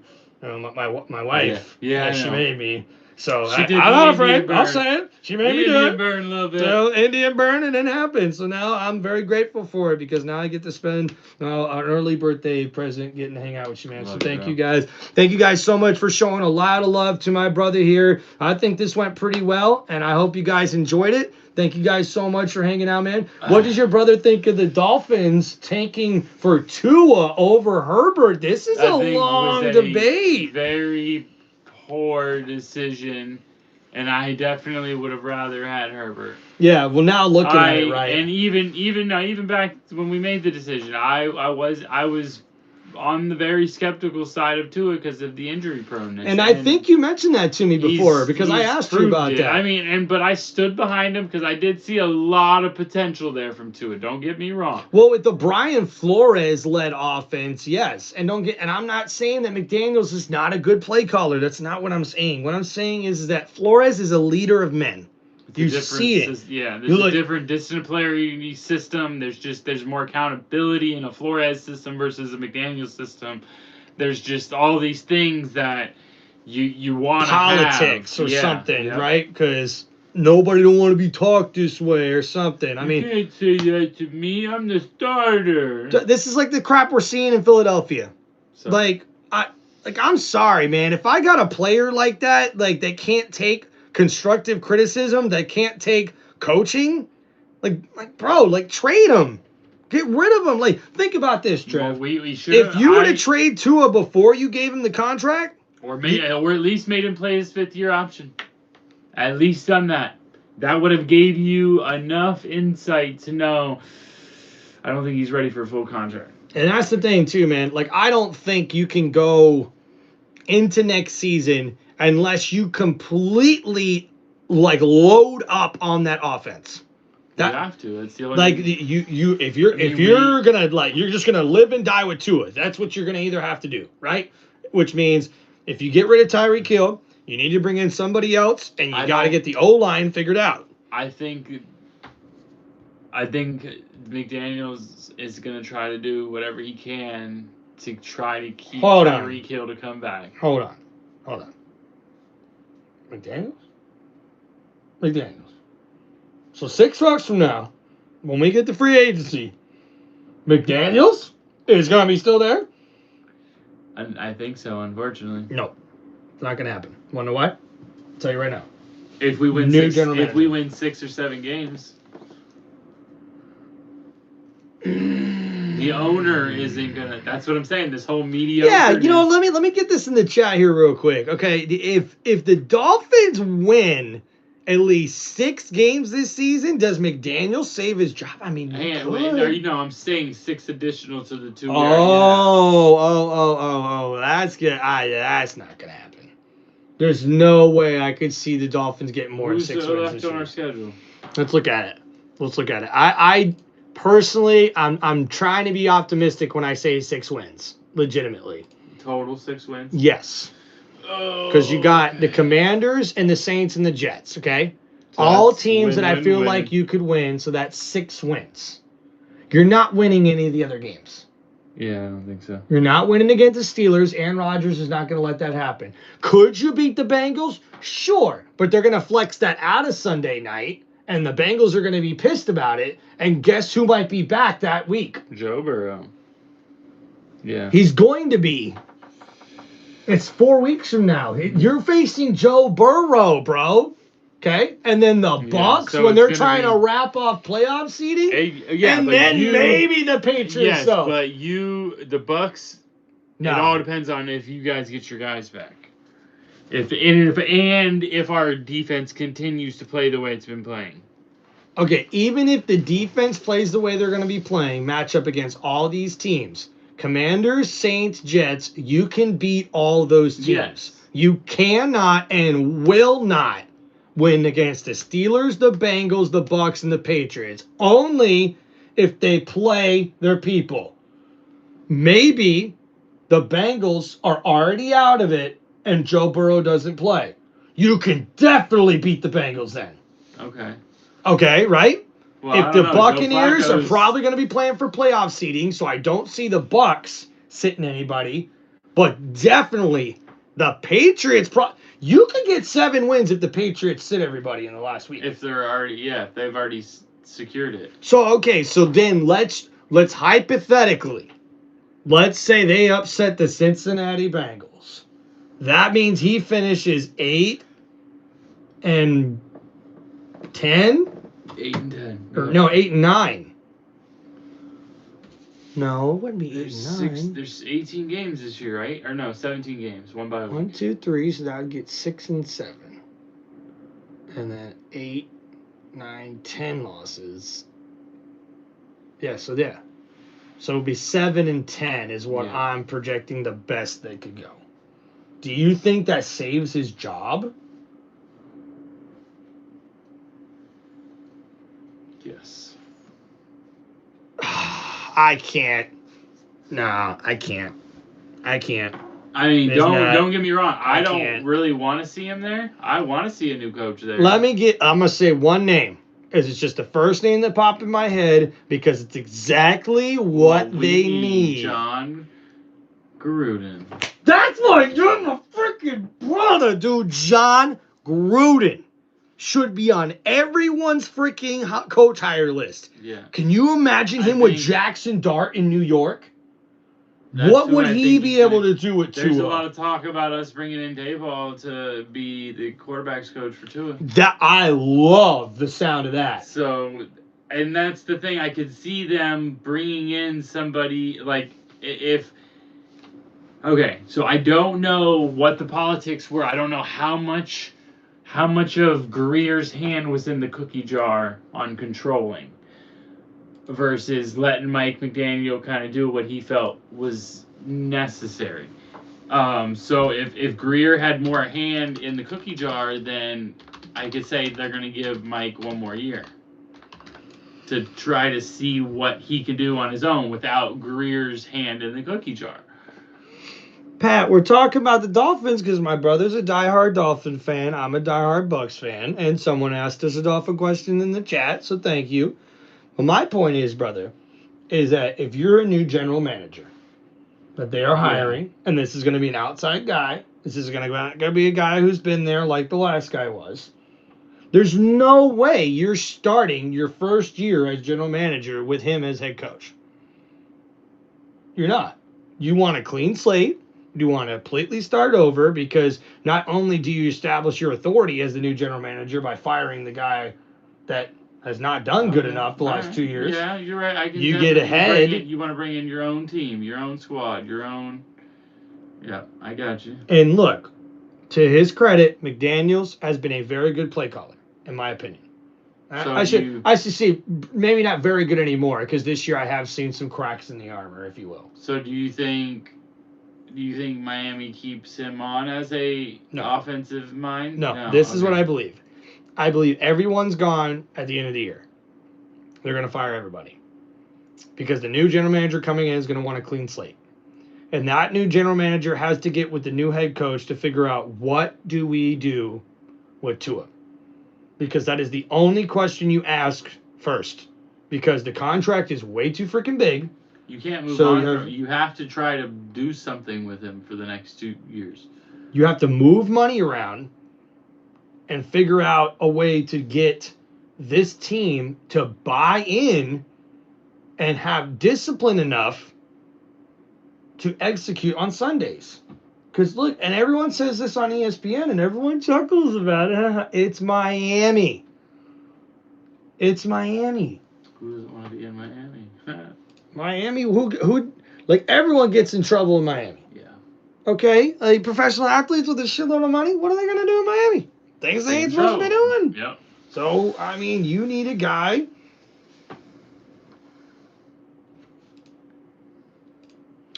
All right, we got Zigzag. Hey, Corey, ask NFL fan who's the worst fan base. They will come more than Philadelphia. Corey gets this every time he does the Eagles stuff here, man. He loves his Eagles, man. Ruku, what's up, man? We got Roko, Colts fan, hanging out here, man. I appreciate you, Pat. Yeah, I know the Dolphins are done. We know. Henderson, one player of the game. I don't care if I don't really care. Kansas City even goes to the Super Bowl this year as long as they beat the Broncos every time they play them. That's all that matters right now. Zigzag, look at that, looking week to week. Hell yeah, man. All right, thank you guys. Appreciate y'all hanging out. I think that's about all the comments here today. Joshua, appreciate you once again, dude. Thank you, thank you. You guys are awesome. Says Big V South Philly. Appreciate the love from South Philly today. Thank you, man. Herbert would have been Marino 2.0. Yeah. Hold on. Hold the heck on. No. No, hear me out. We would have, hear me out. We would have had Herbert. We would have had Flores. We would have had Van Ginkel. We would have had, there were so many pieces that would have made for an epic team. I'm not saying Herbert would have turned into complete Marino, pure passing technique. No. But there was so much potential there. Okay. Go ahead. Respond. Don't you dare disrespect the legend that is Dan Marino, that is still alive on God's green earth, by trying to compare him to Justin Herbert. Herbert couldn't even be Dan Marino in his freaking dreams, okay? Now look, does Herbert have the potential to put up numbers like Dan Marino? Absolutely. But guess what? You know what Herbert doesn't do? He doesn't answer in the clutch. He has proven that. We have seen it in the... I'm sorry. Like, you let the Jaguars with Trevor Lawrence come back from the biggest playoff deficit, like, in their franchise history? Probably one of the biggest playoff comebacks in NFL history? Yes. But, sorry, that's over your head now, Mr. Herbert. Okay? Marino, all the shit you want to say about Marino, you can say as much crap as you want about Marino. Guess what Marino freaking did? Marino showed up. Marino showed up every single freaking Sunday.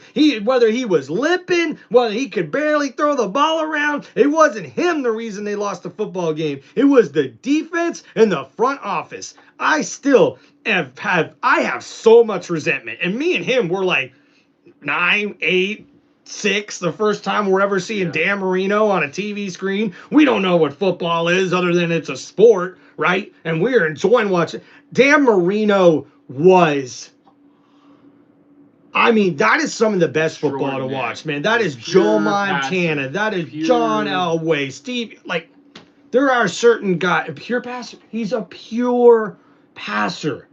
Just can put that ball right in the breadbasket every time. And I'll say this, look, guys, I'm not into comparisons. I'm not, okay? But I will compare, like, stuff like like Dan Marino threw a beautiful ball. He really did. This guy could throw the ball in so many different places, and the way he threw the ball was crazy. The only guy I should say two guys. There's only two guys I've seen that I think throw the ball like Dan Marino did. That was Brett Favre and Aaron Rodgers.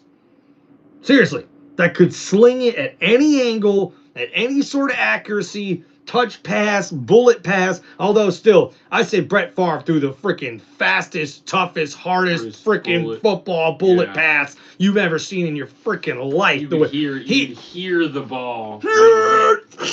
Okay, I got this. You guys ever seen Rookie of the Year? Yes. Remember that when he like rips his tendon? Yep, it's like that's freaking Brett Favre, dude. The spring-loaded elbow. Oh. That's my bro. Spring-loaded elbow. I love that. I gotta freaking get that, man. But for real, man. Oh my gosh, dude. That's awesome, MVP guys. odds right there. They got Drake May at the top. Now, plus 250. If you would have bet on him at the beginning of the season to win MVP, I think the odds were like 35 plus 100, 45 plus 100. Could you imagine hitting that? What? What? All right, guys. Well, it's getting a little bit late here. Appreciate you guys hanging out. Zigzag loves that. That's the second time he's done Ray Finkel laces out again, man. And hey, look at that's our boy Buddha, Dan the Man. That's right. That's why he got that nickname, dude. Zigzag says that John Elway threw the fastest ball known breaking wide receivers' hands. I have read about that. That did you breaking wide receivers' hands? Yes. That's John crazy. Elway threw a ball so hard that the guy later after the game, I think it was on NFL Films or something that I seen it on, he said he went back and checked with the trainer because he said his hand was just kind of bugging him. And he's like, dude, your hand's broke. He's like, Elway broke my freaking hand, dude. Like, catching the football. Crazy, dude. Zigzag, appreciate you. Buddha, appreciate you too, man, for hanging out here, guys. Thank you so much, man. 87. Hey, look, yeah, man. Almost made it to 100. Not too bad, but a pretty dang good day. Really appreciate you guys. Hit that like button. Hit it one more time. That's right, guys. And we're fixing to get out of here, man. Call it a night. Before we get some shut-eye, we got an early day tomorrow. Got a lot of work to do. And hey, you might guys see us on maybe one more time tomorrow or this weekend. But if not, we will most certainly be on Sunday for the football games that come. But hey, guys, thank you so much for hanging out here on Tim Reynolds Show. Appreciate all the love you guys are having here with us. Appreciate the family love, the football love. Thank you guys so much for hanging out on the channel. Don't forget, once again, guys, hit that like button, subscribe to Tim Reynolds Show, and if you guys feel free to donate or hit up with the super chats. And thank you guys so much. Channel memberships are now live on my YouTube channel as well. And thank you again, guys, for so much love. And as we end our stream here, one thing I'd definitely like to do is, Trevor, could you please pray us out here before we get going? Lord, we just come to you tonight, and we just thank you for this wonderful time that we're able to have together, Lord, and we just lift everything up to you, and just bless my brother's channel here, and just hope everyone can come and just like, subscribe, share, and just help him grow, and